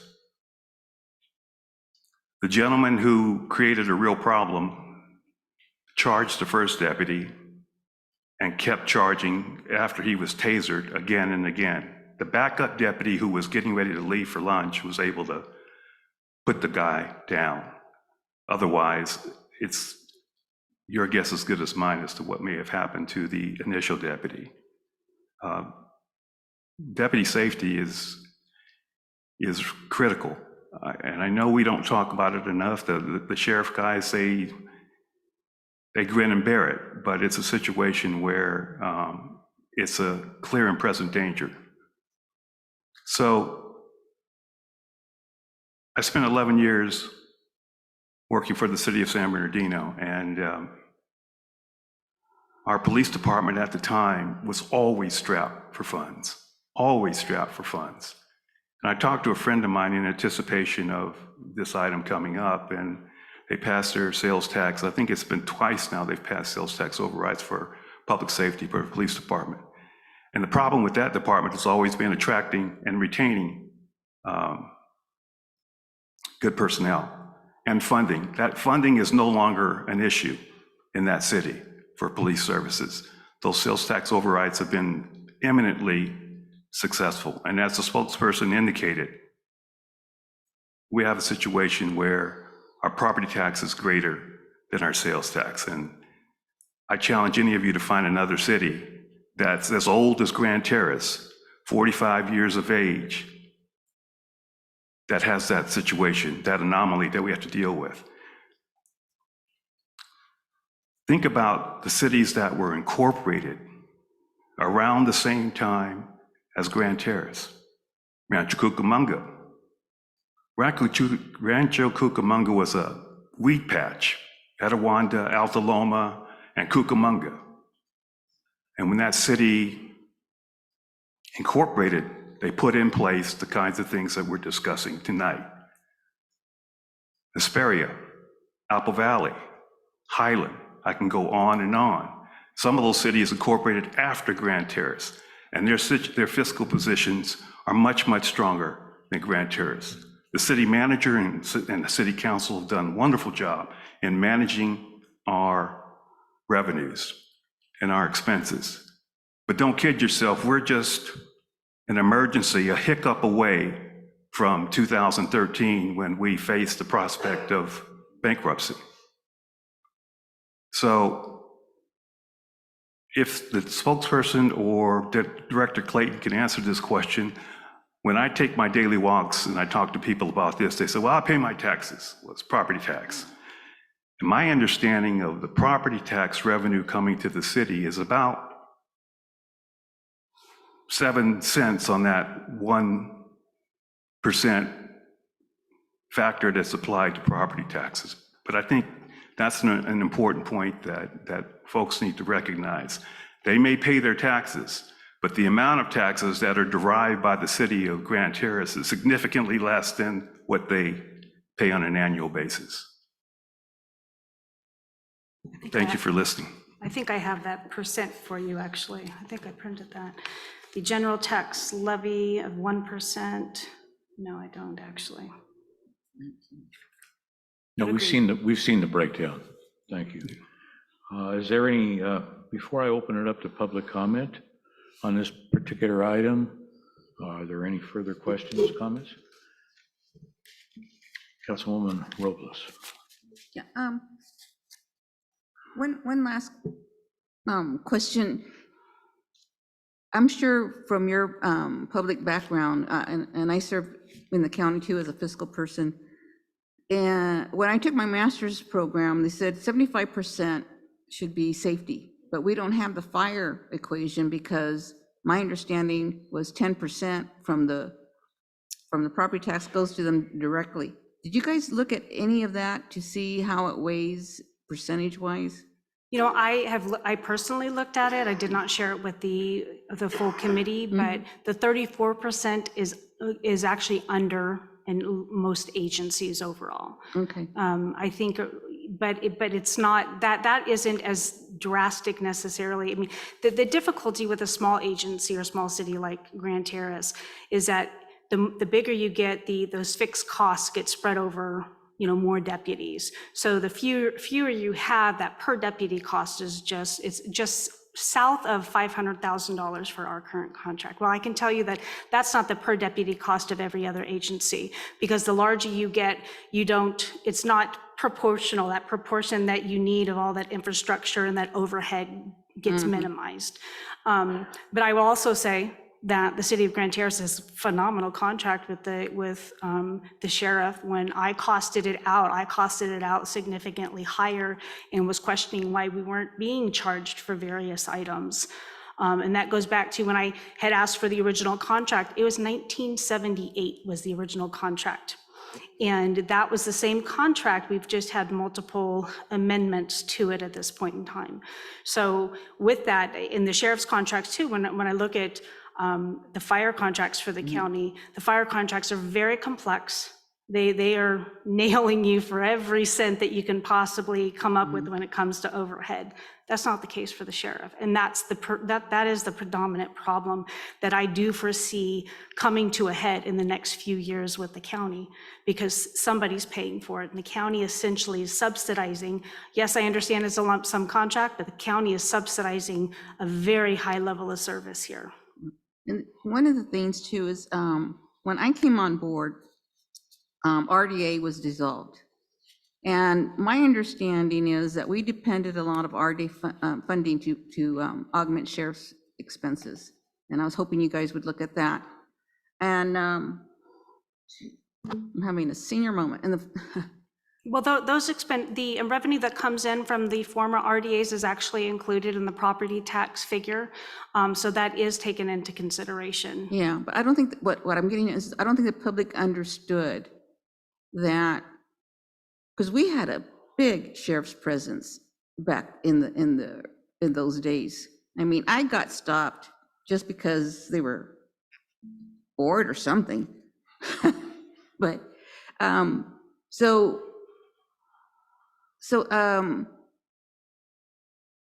trying to think. And I think the city had a couple things going on with its RDA revenues at that time.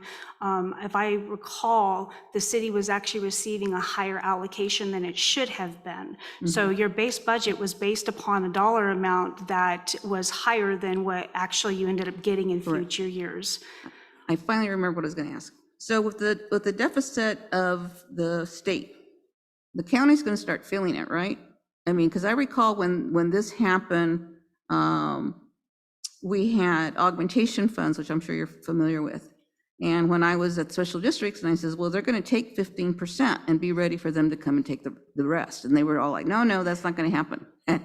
So in your estimation, do you see with this budget deficit, the county is going to get more stringent on what they're subsidizing? Well, so one other point before we hit that too, the ERAF shift, which was the educational revenue adjustment that came down, that took away from the property tax, that was backfilled by the property tax as well. So that reduced our overall. So there were a lot of issues over the last 10, 15 years that have impacted a city, and it's even more proportional, and it was more, it impacted us more because we're such a small city. So you also had that revenue issue.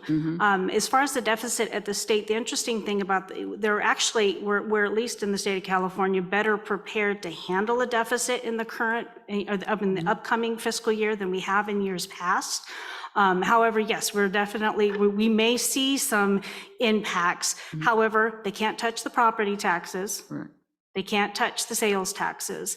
However, what that looks like from the economic perspective, if there is a pulling in the reins, so to speak, it could impact the economy and thus have the sales tax retract. Thank you.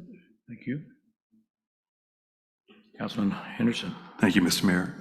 Your statement that for emergency calls for service, I think it was 2 minutes and 27 seconds.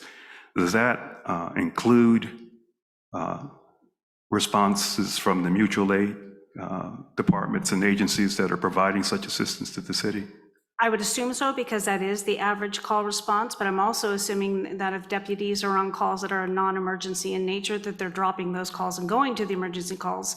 But yes, that was an average overall, so I'm going to assume that it was included, but Lieutenant Lane was the individual who provided that statistic. And the 443 hours, that's monthly? Monthly. Okay. Monthly. Yeah. And if I could throw it up there, I would. The time study that was done for March of the current year, for 2023, their mutual aid was daily, we experienced it daily. So there's no doubt about the fact that if we didn't have that mutual aid, that we would not be able to respond, or that the Sheriff's Department would not be able to respond the way that they did. Additionally, when you look at how many available hours over the course of a month that it takes for one deputy, it was really uncanny that the number of hours that we were receiving in mutual aid equaled a second deputy. So the hope would be that that mutual aid would diminish considerably, and it would better posture the city, especially going forward, in the event that we have any clawbacks from a service perspective from the County Sheriff's Department. If that does occur, it puts the city in the best possible position. Thank you. Any further counsel? Then we'll open this item up to public comment. Do we have any? Yes, Resident Johan Gallo.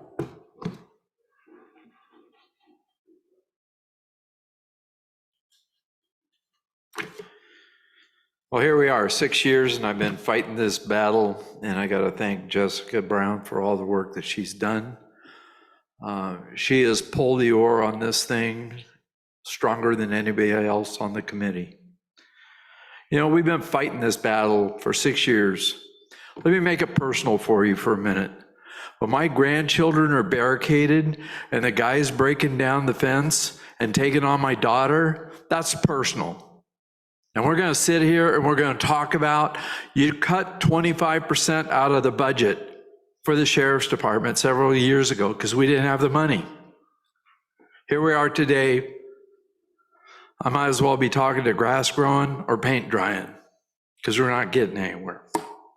So the committee voted in favor of the proposed plan that we move forward with a 1% tax increase to match the cities that are around us, because it'll have less of a significant impact on our residents, because all flow through traffic that we see through this city is going to be here forever.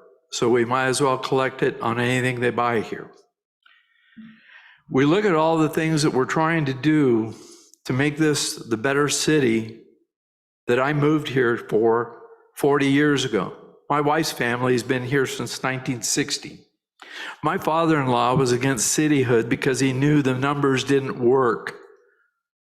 He crunched the financials, and his best friend, Tony Petta, argued with him, we can do this. He said, no, you're going to run out of money. And here we are. So I'm almost out of time. I believe the solution that we have put together in this plan is our best alternative to everything that's coming at us. All these tax increases that residents of this entire state are going to face in the next 12 months, in the next election period, are going to overwhelm 1% that we're looking to get. So based on that, 7 minutes is about the time it took to get a unit to my daughter's house. It was about 4 minutes while a deputy was getting beat down before another unit got here to back him up. We cannot tolerate putting our deputies and members of law enforcement and first responders at risk by continuously doing the same thing that we keep on doing and not moving this forward. Thank you. Thank you. Do we have any other speakers? Yes, Michelle Sabino.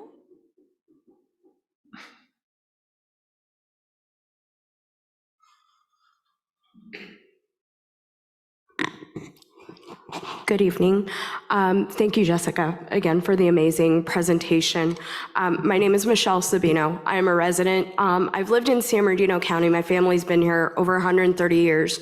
Over the last 30 years, my family has moved to Grand Terrace, migrated through here to put roots, to raise our families because it's been a safe community. As someone who has experienced and has found a family member who has died of a very violent homicide in the city of San Bernardino, I understand the importance of having a safe community, of having a safe place, not only where our retired can reside. I'm a homeschool mom, and so I'm home, as well as our families and our children to be able to move freely when they're going to and from school. A few months ago, I had somebody who entered my gate at 3 a.m. My gate doesn't face the street. You had to come up through my driveway and enter on the side. And so the boldness of criminals, I understand. The city of San Bernardino was brought up today. They have a violence intervention program in which nonprofits provide wraparound services. I can tell you it is not working. The city of San Bernardino continues to see an influx in crime, and they continue to have issues with being able to maintain safety on their streets. With only having one officer, it continues not only to put the residents and the community at risk, but we also have officers who in 2021, in dealing with a suspect, the deputy was struck in the head with a metal pipe. He responded alone. In 2022, a small female deputy struggled with a transient on the streets until someone else could arrive from an outside agency. In 2023, our deputy was assaulted by a resident when they were hit in the head. And so I implore the council not only to take consideration and put at the forefront the safety of the community, but also our law enforcement officers who every day put their lives on the line to protect not only you who live in this community, but us as well. Because at the end of the day, God forbid anything happen to one of us, that decision is going to be made here in this community. And when the officer doesn't come home, somebody's going to have to speak to that. And so I thank you for your time. I thank you for your consideration. And I ask you to put safety first in our community. Thank you. Next speaker. Bobby Forbes.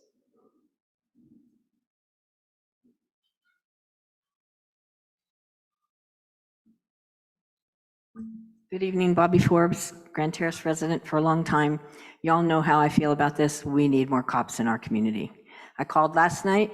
I've called 3 days in a row for something in my neighborhood. You're working on it. I'll keep calling.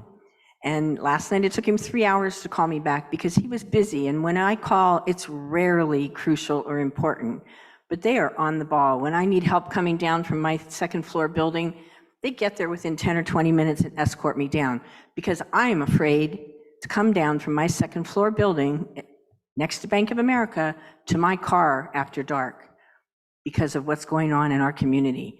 And y'all know J.C. Wallace is not helping this. It makes me paranoid. I see it every day, and I'm monitoring the situation with them. My friend Alice is here tonight. I haven't seen her in a long time, and she's going to help do that, I'm happy to say. I believe the council is going to do what is right tonight, and I hope our community next November will vote that we need this tax, because we're not going to get an officer and the protection that we need if this doesn't get voted in. And I've been doing this for 6 or 7 years trying to get this, and the property tax that we tried to get 7 years ago, that wasn't going to be the right way, but we were trying to get something, and everybody complained. We need this, and it's not going to hurt your pocketbook very much. All the people that go to Trader Joe's and Redlands and go shopping, you're already paying $8.75 there. So do it here at Stater Brothers and all our new businesses, but we need this. And I don't know how many more years I'm going to be here, but if J.C. Wallace and other businesses come into our community, I won't be here anymore. I'll give them 3 years, and I'm out if this town is not going to change. Mr. Bill Darwin was my friend, and just like Tony and Johan's father-in-law, Mr. Bill Darwin told me when they were going to become a city that we weren't going to make it because there wasn't going to be the funds, because the community did not want to have a tax. Therefore, we're broke. We've been broke for a long time. And you know, I'm not the sharpest crayon in the box, but I pay attention to what's going on, and y'all know I'm always here. We had this fabulous committee. Our community is so lucky to have had Jessica and Mike and Michelle and Johan and the different people on this committee, including myself. But it was a great committee, and we came up with a good idea, and I hope the residents vote for it. Thank you. Thank you. Next speaker. No more public comment. No more public comment. Then we will close and receive and file. Do we need a vote? So moved. So moved. Do we have a second? Second. All right, please vote.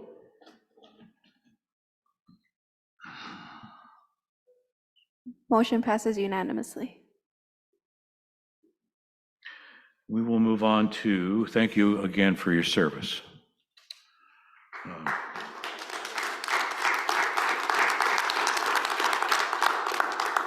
We will move on to G7, City Grand Terrace Legislative Platform for Assembly Member Cervantes, State Senator Roth, and Congressman Pete Aguilar's office to advance in California State Assembly and Senate. This is where we get our wish list, folks. So we looked at, sorry, Mr. Mayor Pro Tem, council members, excuse me, with my throat here. Mr. City Manager, thank you. We looked at this couple at the last meeting with the direction to clean it up and bring it back in a much more comprehensive and tighter proposition. So I took a look at the priority projects, really broke them down 1, 2, 3, 4. They are in order of our priorities. We assigned current prices or estimates to the asks and reworked the justification a little bit to bring the information to more current and to make a stronger argument for several of the issues, primarily the stormwater infrastructure issue and the support for the Mount Vernon slope stabilization.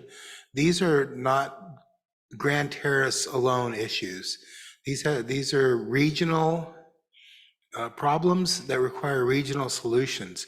And as we present this to our representatives, that will be our tact in our discussion, that you are not just providing a support and solution for the city of Grand Terrace, you're providing support for the downstream communities in Riverside, High Grove, and throughout the region. If we flood the 215, that has impacts that, we see what it looks like on the Interstate 10 when they close the freeway there. We don't want to be the city that closes the 215.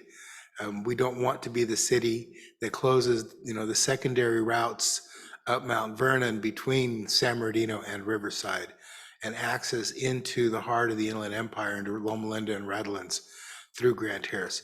So these are very important regional asks, not just City of Grand Terrace asks. And then the other two, the Neighborhood Watch program and the Safe Route to Schools and urban greening, they are local considerations. However, they are high priority considerations. We just heard an hour discussion about our need for law enforcement. The Neighborhood Watch ALPR cameras dovetail into this and support that. And the Safe Route to Schools, it almost falls back into that same category as our stormwater. As the community was built and was growing, the consideration wasn't put into place. It wasn't important at that time for sidewalks along with curb and gutter. And now we have large sections of the city where we have schools that are served by streets that do not have sidewalks or safe bicycle paths. So this is really an important consideration for the community as far as the safety of our citizens. And finally, I kept it to 4 items. Rather than shotgunning our electeds and with a bunch of wishes, we want to present a concise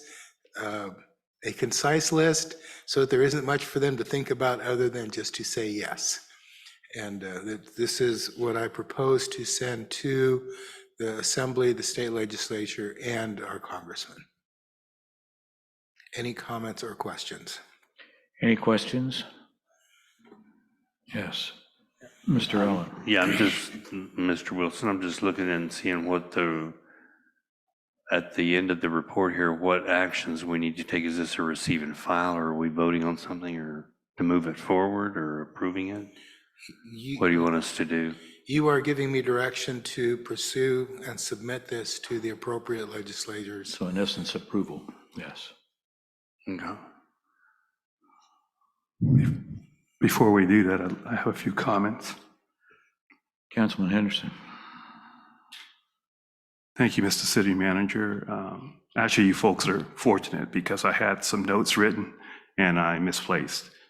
I generally am supportive of what the work that has been done. I support the order of priority 1 through 4. I just have a couple comments with respect to the stormwater infrastructure program. I think there needs to be some reference to climate change and add a little bit of urgency to that proposal. We might even want to give a couple of examples, if we can, of areas that have been dry for as long as we can remember, and all of a sudden we're dealing with floodwaters that hadn't been seen before. And I think that's a factor that should be taken into account for that particular priority. Also, if there are federal sources of funds for this activity, it should be included along with the identified state sources.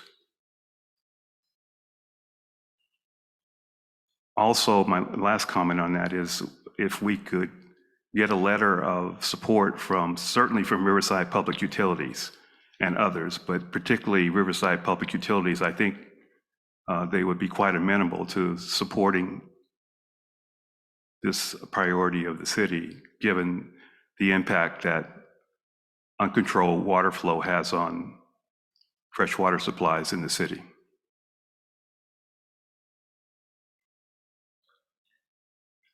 Any other comments or questions? Yes. On the hazard mitigation program, just one brief comment, actually two. We should spell out Southern California Edison. As much as we'd like to believe that everyone knows about it, the young people that are assigned to review these proposals don't. So anytime we can make it easier for them, we'll be better off. And then again, letters of support, if you believe it's appropriate, Conrad, from those cities, Colton and Loma Linda, and maybe even the High Grove area. Those that benefit most from this, it certainly wouldn't help to get letters of support from them if they're supportive of our plan. And my last comment is with respect to the ALPR program. Again, a letter of support from the sheriff. No disrespect to the deputy or the undersheriffs or the chiefs, but if we can get a letter of support from the sheriff of the largest geographic county in the country, I think that adds to our proposal. I appreciate the work you've done on this, and I think it puts us in a good position to effectively advocate over the long term for the projects that are listed here. Thank you, Mr. Mayor. Great comments. Councilman Henderson, any further comments or questions? Oh, please, Ms. Robles.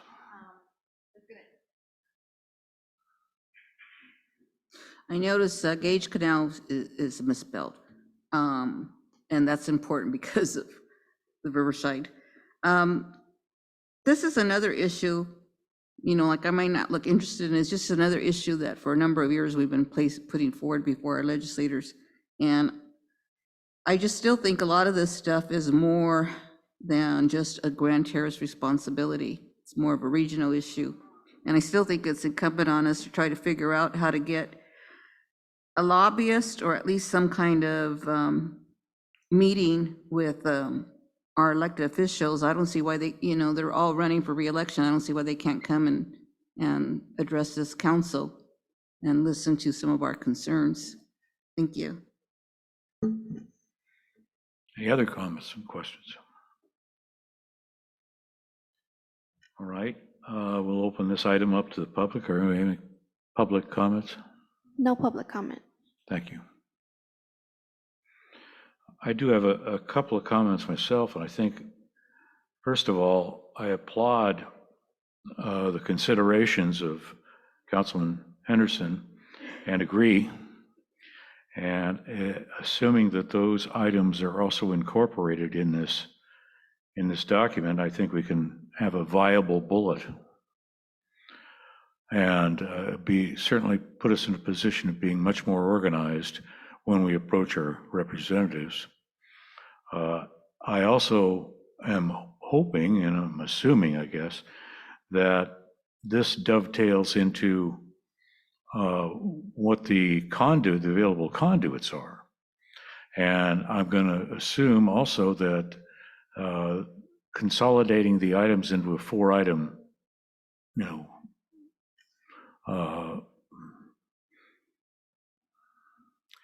a 4-item substantial concept is going to fit us into that conduit even better. Because I learned a long time ago in the housing industry, give people more choices and they just get confused. And I think that's what we've done. And so all of this work, I applaud you on. Chair would entertain, I'm sorry, there was no public. So Chair will entertain a vote on this item.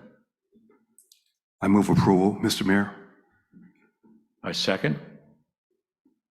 Please vote. Motion passes unanimously. And just for clarification, I have approval with Councilmember Henderson and Councilmember Rodriguez Robles' recommendations. That's correct, in consideration of those comments. Thank you.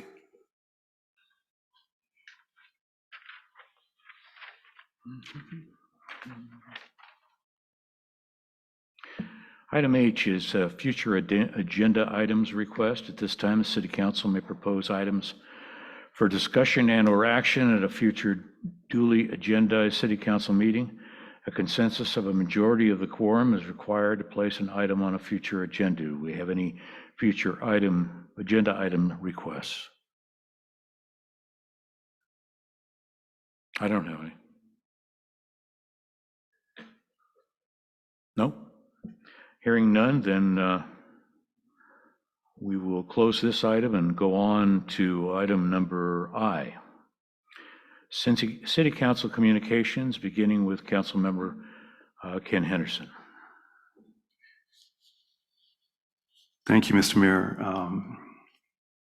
I'm going to leave it to you and Mr. Allen and Ms. Rodriguez-Robles to provide the detail. I'll just say that in my attendance of the Light Up Grand Terrace 45th birthday and the Sheriff's Open House, along with the parade that we had this past weekend, were just wonderful events on behalf and in support of the city. And I want to thank the staff and the volunteers who were instrumental in bringing about very, very successful public events for the city. It was clear to me, at least, that there was a resurgence of enthusiasm on the part of the community. People been sheltering in place for far too long, and they took an opportunity to come out and have a good time. And so attended the Grand Terrace Cars and Coffee on November 18. I have a few comments to make about that. Light Up Grand Terrace on November 30th, Grand Terrace's 45th birthday on December 4th, and the Sheriff's Open House on December 6th. I got a new dictionary today, Webster's Dictionary, and under volunteerism, they had a picture of Johann Gallo. And I flipped it over a couple pages, and there was a definition, new definition of tireless, and Johann Gallo again. I said, what is going on here? I mentioned that because there was a piece of legislation recently passed by the California legislature that Mr. Gallo and his cohorts worked 30 years. That's correct, 30 years on something near and dear to my heart as a car guy. So I'm a member of the Cars and Coffee group that Mr. Gallo organized. And I want to thank the members of the Cars and Coffee group for their charitable efforts. If you saw the cars in the parade and the way they were decorated, it was just incredible, incredible. And if you go on Johann's Facebook page, you'll probably see a few videos of it if you didn't see it in person. So we're blessed in Grand Terrace with volunteers, with staff that are community oriented. I don't want to miss out on anyone's name, but I did want to call attention to Johann. He got up here this evening, and he thanked and congratulated numerous people, never mentioning himself. So I thought I might say something on his behalf. Thank you, Mr. Mayor. Thank you. Councilmember Jeff Allen.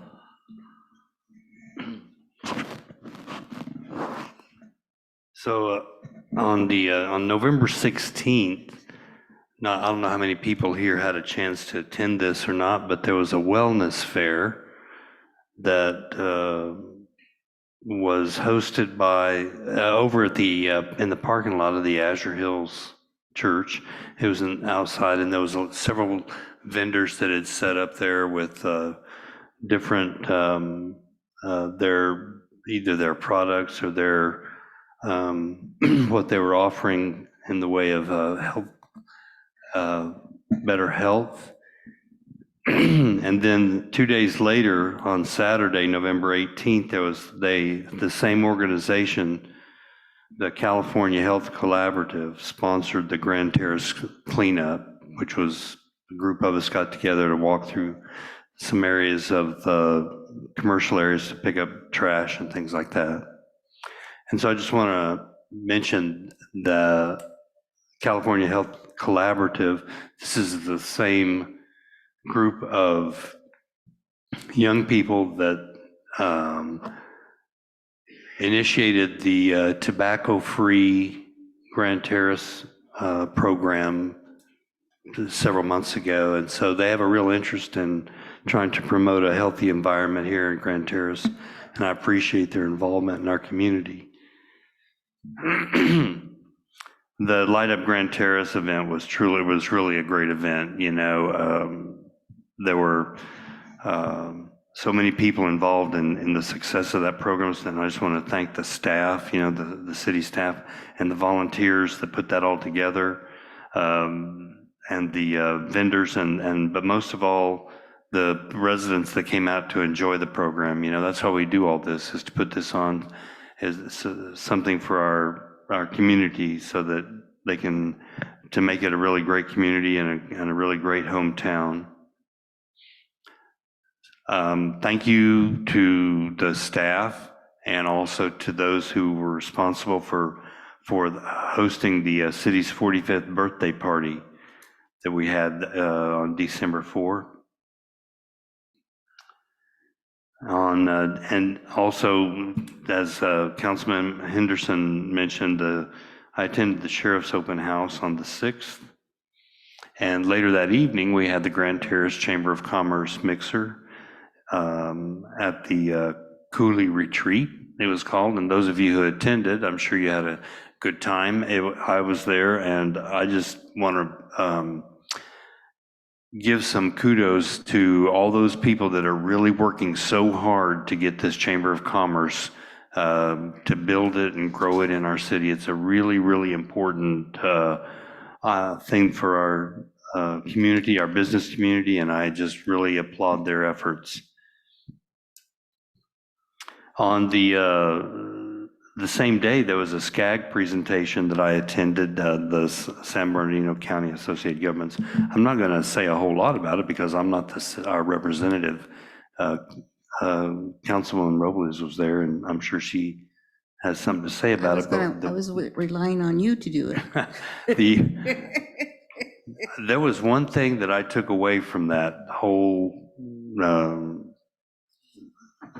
Connect SoCal 2024 plan that I attended. The one thing that of the many different things that I learned about there that SoCal plans to do between now and 2050, and I was really hoping that the mayor would be here so that I could tell him this, because he's always talking about the gas tax. But what I learned was that because of the mandate by the California state government about the electric vehicles and the use of more and more electric vehicles are coming on our road. And you know, our roads in California, the repairs of our roads are funded by the gas tax. That's it. That's what pays for it. And so electric vehicle usage cuts down on that gas tax amount. And there's some real concerns on the part of SCAG about the, keeping our roads in top conditions. And that's one of the reasons why there will be a EV fee added to registration fees for electric vehicle owners on top of the Senate Bill 1 EV fee, which is not enough to cover the cost of the loss of funding from the EV program. And just to give you an idea of how much that is, I'll just leave you with this, that by 2035, 50% of vehicle miles traveled will be zero emissions, and this transition will result in an estimated loss in the gas tax revenue through 2050 of $93 billion. And that's, 93 billion in money that's used to keep our roads in good condition. So all of you all you electric vehicle owners like me, I have 2 of them, we're gonna end up having to pay more in our registration fees to cover the cost of gas tax that we don't pay. And those are called user fees. And so that's what I took away from that SCAG briefing about the transportation plans. The Christmas cruise parade I went on and rode in the back of the fire truck there with the Mayor Pro Tem and Councilman Henderson and his wife. And it was a lot of fun. It was great waving at all the people that were out there and collecting all the toys. And I just got to say thanks again personally to those people who put that on, Johan and his crew. And the last thing I'll leave you with is tomorrow morning at 8 a.m. at Woody's Restaurant is the Chamber of Commerce monthly meeting. and it'd be great to see you all there. Thank you. Thank you. Councilmember Jeff Allen. Councilmember Sylvia Rodriguez Robles. Thank you. We had the monthly meeting of the San Bernardino County Transportation Agency.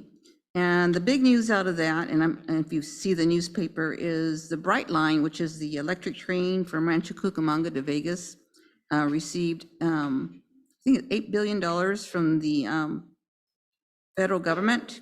So that's a go. And it's not that far away. I couldn't remember what year it was. Then we had a special meeting the same day as the Christmas tree lighting. And as you know, a lot of people have been getting sick. So after a half day of an intense meeting, I bowed out. The special meeting is about revenue issues facing the San Bernardino County Transportation Agency, because we're getting close to the time when we have to renew our sales tax. And we had consultants, and I served on an ad hoc committee, and it was quite confidential at that time, but we can discuss it now, was that there's a lot of measures on the ballot coming up, and there's a lot of bad news about the economy. So those issues were weighed, but we decided to continue looking at it. Just a weird thing is I'm always reading the paper online, and it said the mayor of San Bernardino was going to have a baby at any time. And I sit next to her at the San Bernardino County Transit Agencies. I stood next to her, talked to her, and I didn't know she was going to have a baby any moment now. I just was like, what? And so also the city birthday party, thank you. It was really nice. You know, all of you that volunteer for this community deserve all the accolades that can be given. You know, Johan, thank you for taking the leadership on the toys drive. You know, when you talked about your experience of your family immigrating to San Bernardino, my family didn't immigrate here. We've been here 120 some years in this county.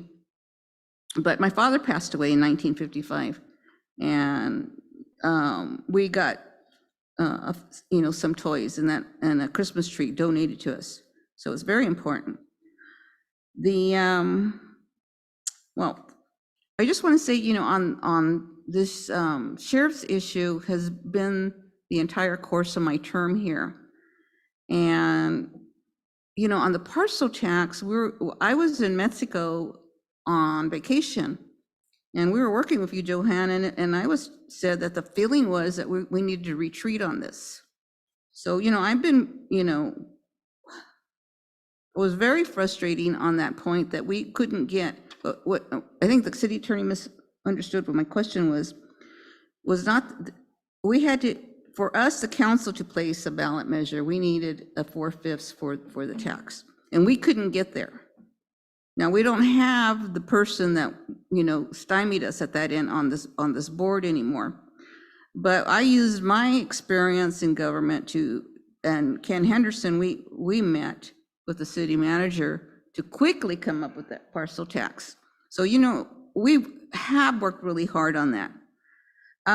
Also on the issue with the Wallace House, that never came to the council. That was administrative decision. And I guess at some point it needs to come to the council. And then just on a joyous note, locally, we have a Heisman Trophy winner, Jaden Daniels from San Bernardino, who went to Cajon High. And I personally know as a young kid playing football, a quarterback, and I said, kid, you're gonna make it, and he did. And what a joy for us. And I guess the city of San Bernardino is gonna have a parade for him. And I just thought, the IE's on the map in a positive way. Thank you. Thank you. I've only got a few comments, and I'll keep them brief. First of all, we lost a tree over at Richard Rollins Park, and I'm grateful to the staff for taking care of it and dispatching it as soon as possible. I take my dog over to that park, and I'll tell you, we're going to miss that tree. But not because she's doing anything to it, but we just like the tree. Also, the Light Up GT, that was a great event, and it is ever increasing, which is terrific. And we've even talked about maybe trying to find an extra venue to be able to accommodate all the people. It's a great community event. That's the terrific part about it. And I love being able to, talk loud and introduce ourselves and all that sort of stuff. But the important part of it we had several vendors in lunch trucks that were there, and I headed right straight for the soul food one, and I got the best catfish I've ever had, as well as the best macaroni salad by far. And so, I really appreciate the efforts on our part in getting that set up, and it just came off perfectly. And it's a testament to the strength of the leadership of the city through the city manager that all the staff members can rally together and make it click. And it did. And I think that's terrific. The city birthday, 45 years. Well, I remember when they started dumping the lumber. Oh, in fact, I've got a picture of it, believe it or not, when they dumped the lumber at the city here where they were starting to build the city hall. But I also remember building the project over here in Honey Ridge, and we were halfway through the project. We'd already built the models, and somebody came up to me and said, you know what, don't go down to the county anymore for your processing. It's the city of Grand Terrace, whatever it is at this point, and the county has dumped unceremoniously all their records in relation to this area into the almost a cubicle that the city of Grand Terrace was born from. And from that point forward, we were then dealing with the great city of Grand Terrace, 45 years worth, regardless of what you want to say, economy, we've had to fight the general economy and then the local economy situation and tax initiatives and so on, but we are still here. And that's a tremendous testimony to the citizens of Grand Terrace and the willingness to keep a community together. Finally, the Christmas cruise. Congratulations. It was a terrific deal. I've already communicated this to Johan, and I think everybody that was involved with it should be congratulated. It is a welcome substitute to the parades that we've had in the past, and the lights on the vehicles were even better than they were last year. And you had a lot of people that were on the corners with their kids, and now they're going to remember this. And I got in a little bit of trouble because circumstances were that my wife missed the boat or missed the fire engine, and so I was by myself in there with Santa Claus and with Councilman Allen, Councilman Henderson, and also the supervisor for our area, Don Rao. And I really appreciate the opportunity to do that kind of thing. That's what a community is all about. So that's all I have. I'd like to go on to the city manager communications, item number J.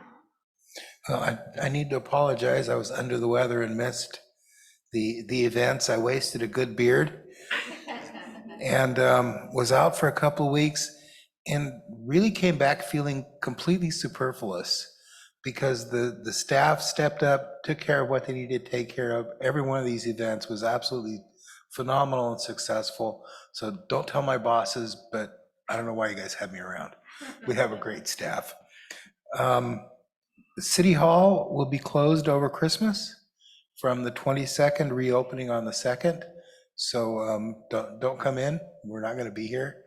And then we will also be closed on the 20th, as we're doing records cleanup and organization for actually going back to some of these records that the Mayor Pro Tem unceremoniously dumped on the city. We're finally getting some of this stuff squared away over in the annex building. One last thing, the Orange Show will be having their last rave of the year, the 30th and the 31st. So we will be able to ring in the year with the drone and the thump in the background. And that is it. Thank you. And item number K, we've no closed session. Item L, we will adjourn. The next regular city council meeting will be held on Tuesday, January 9th, 2024 at 6 p.m. Any request to have an item placed on a future agenda must be made in writing and submitted to the city clerk's office. And we are adjourning in memory of Bob Best, our Grand Terrace resident and former planning commissioner. Thank you all. Thank you for your attendance, and I appreciate your patience. We're adjourned.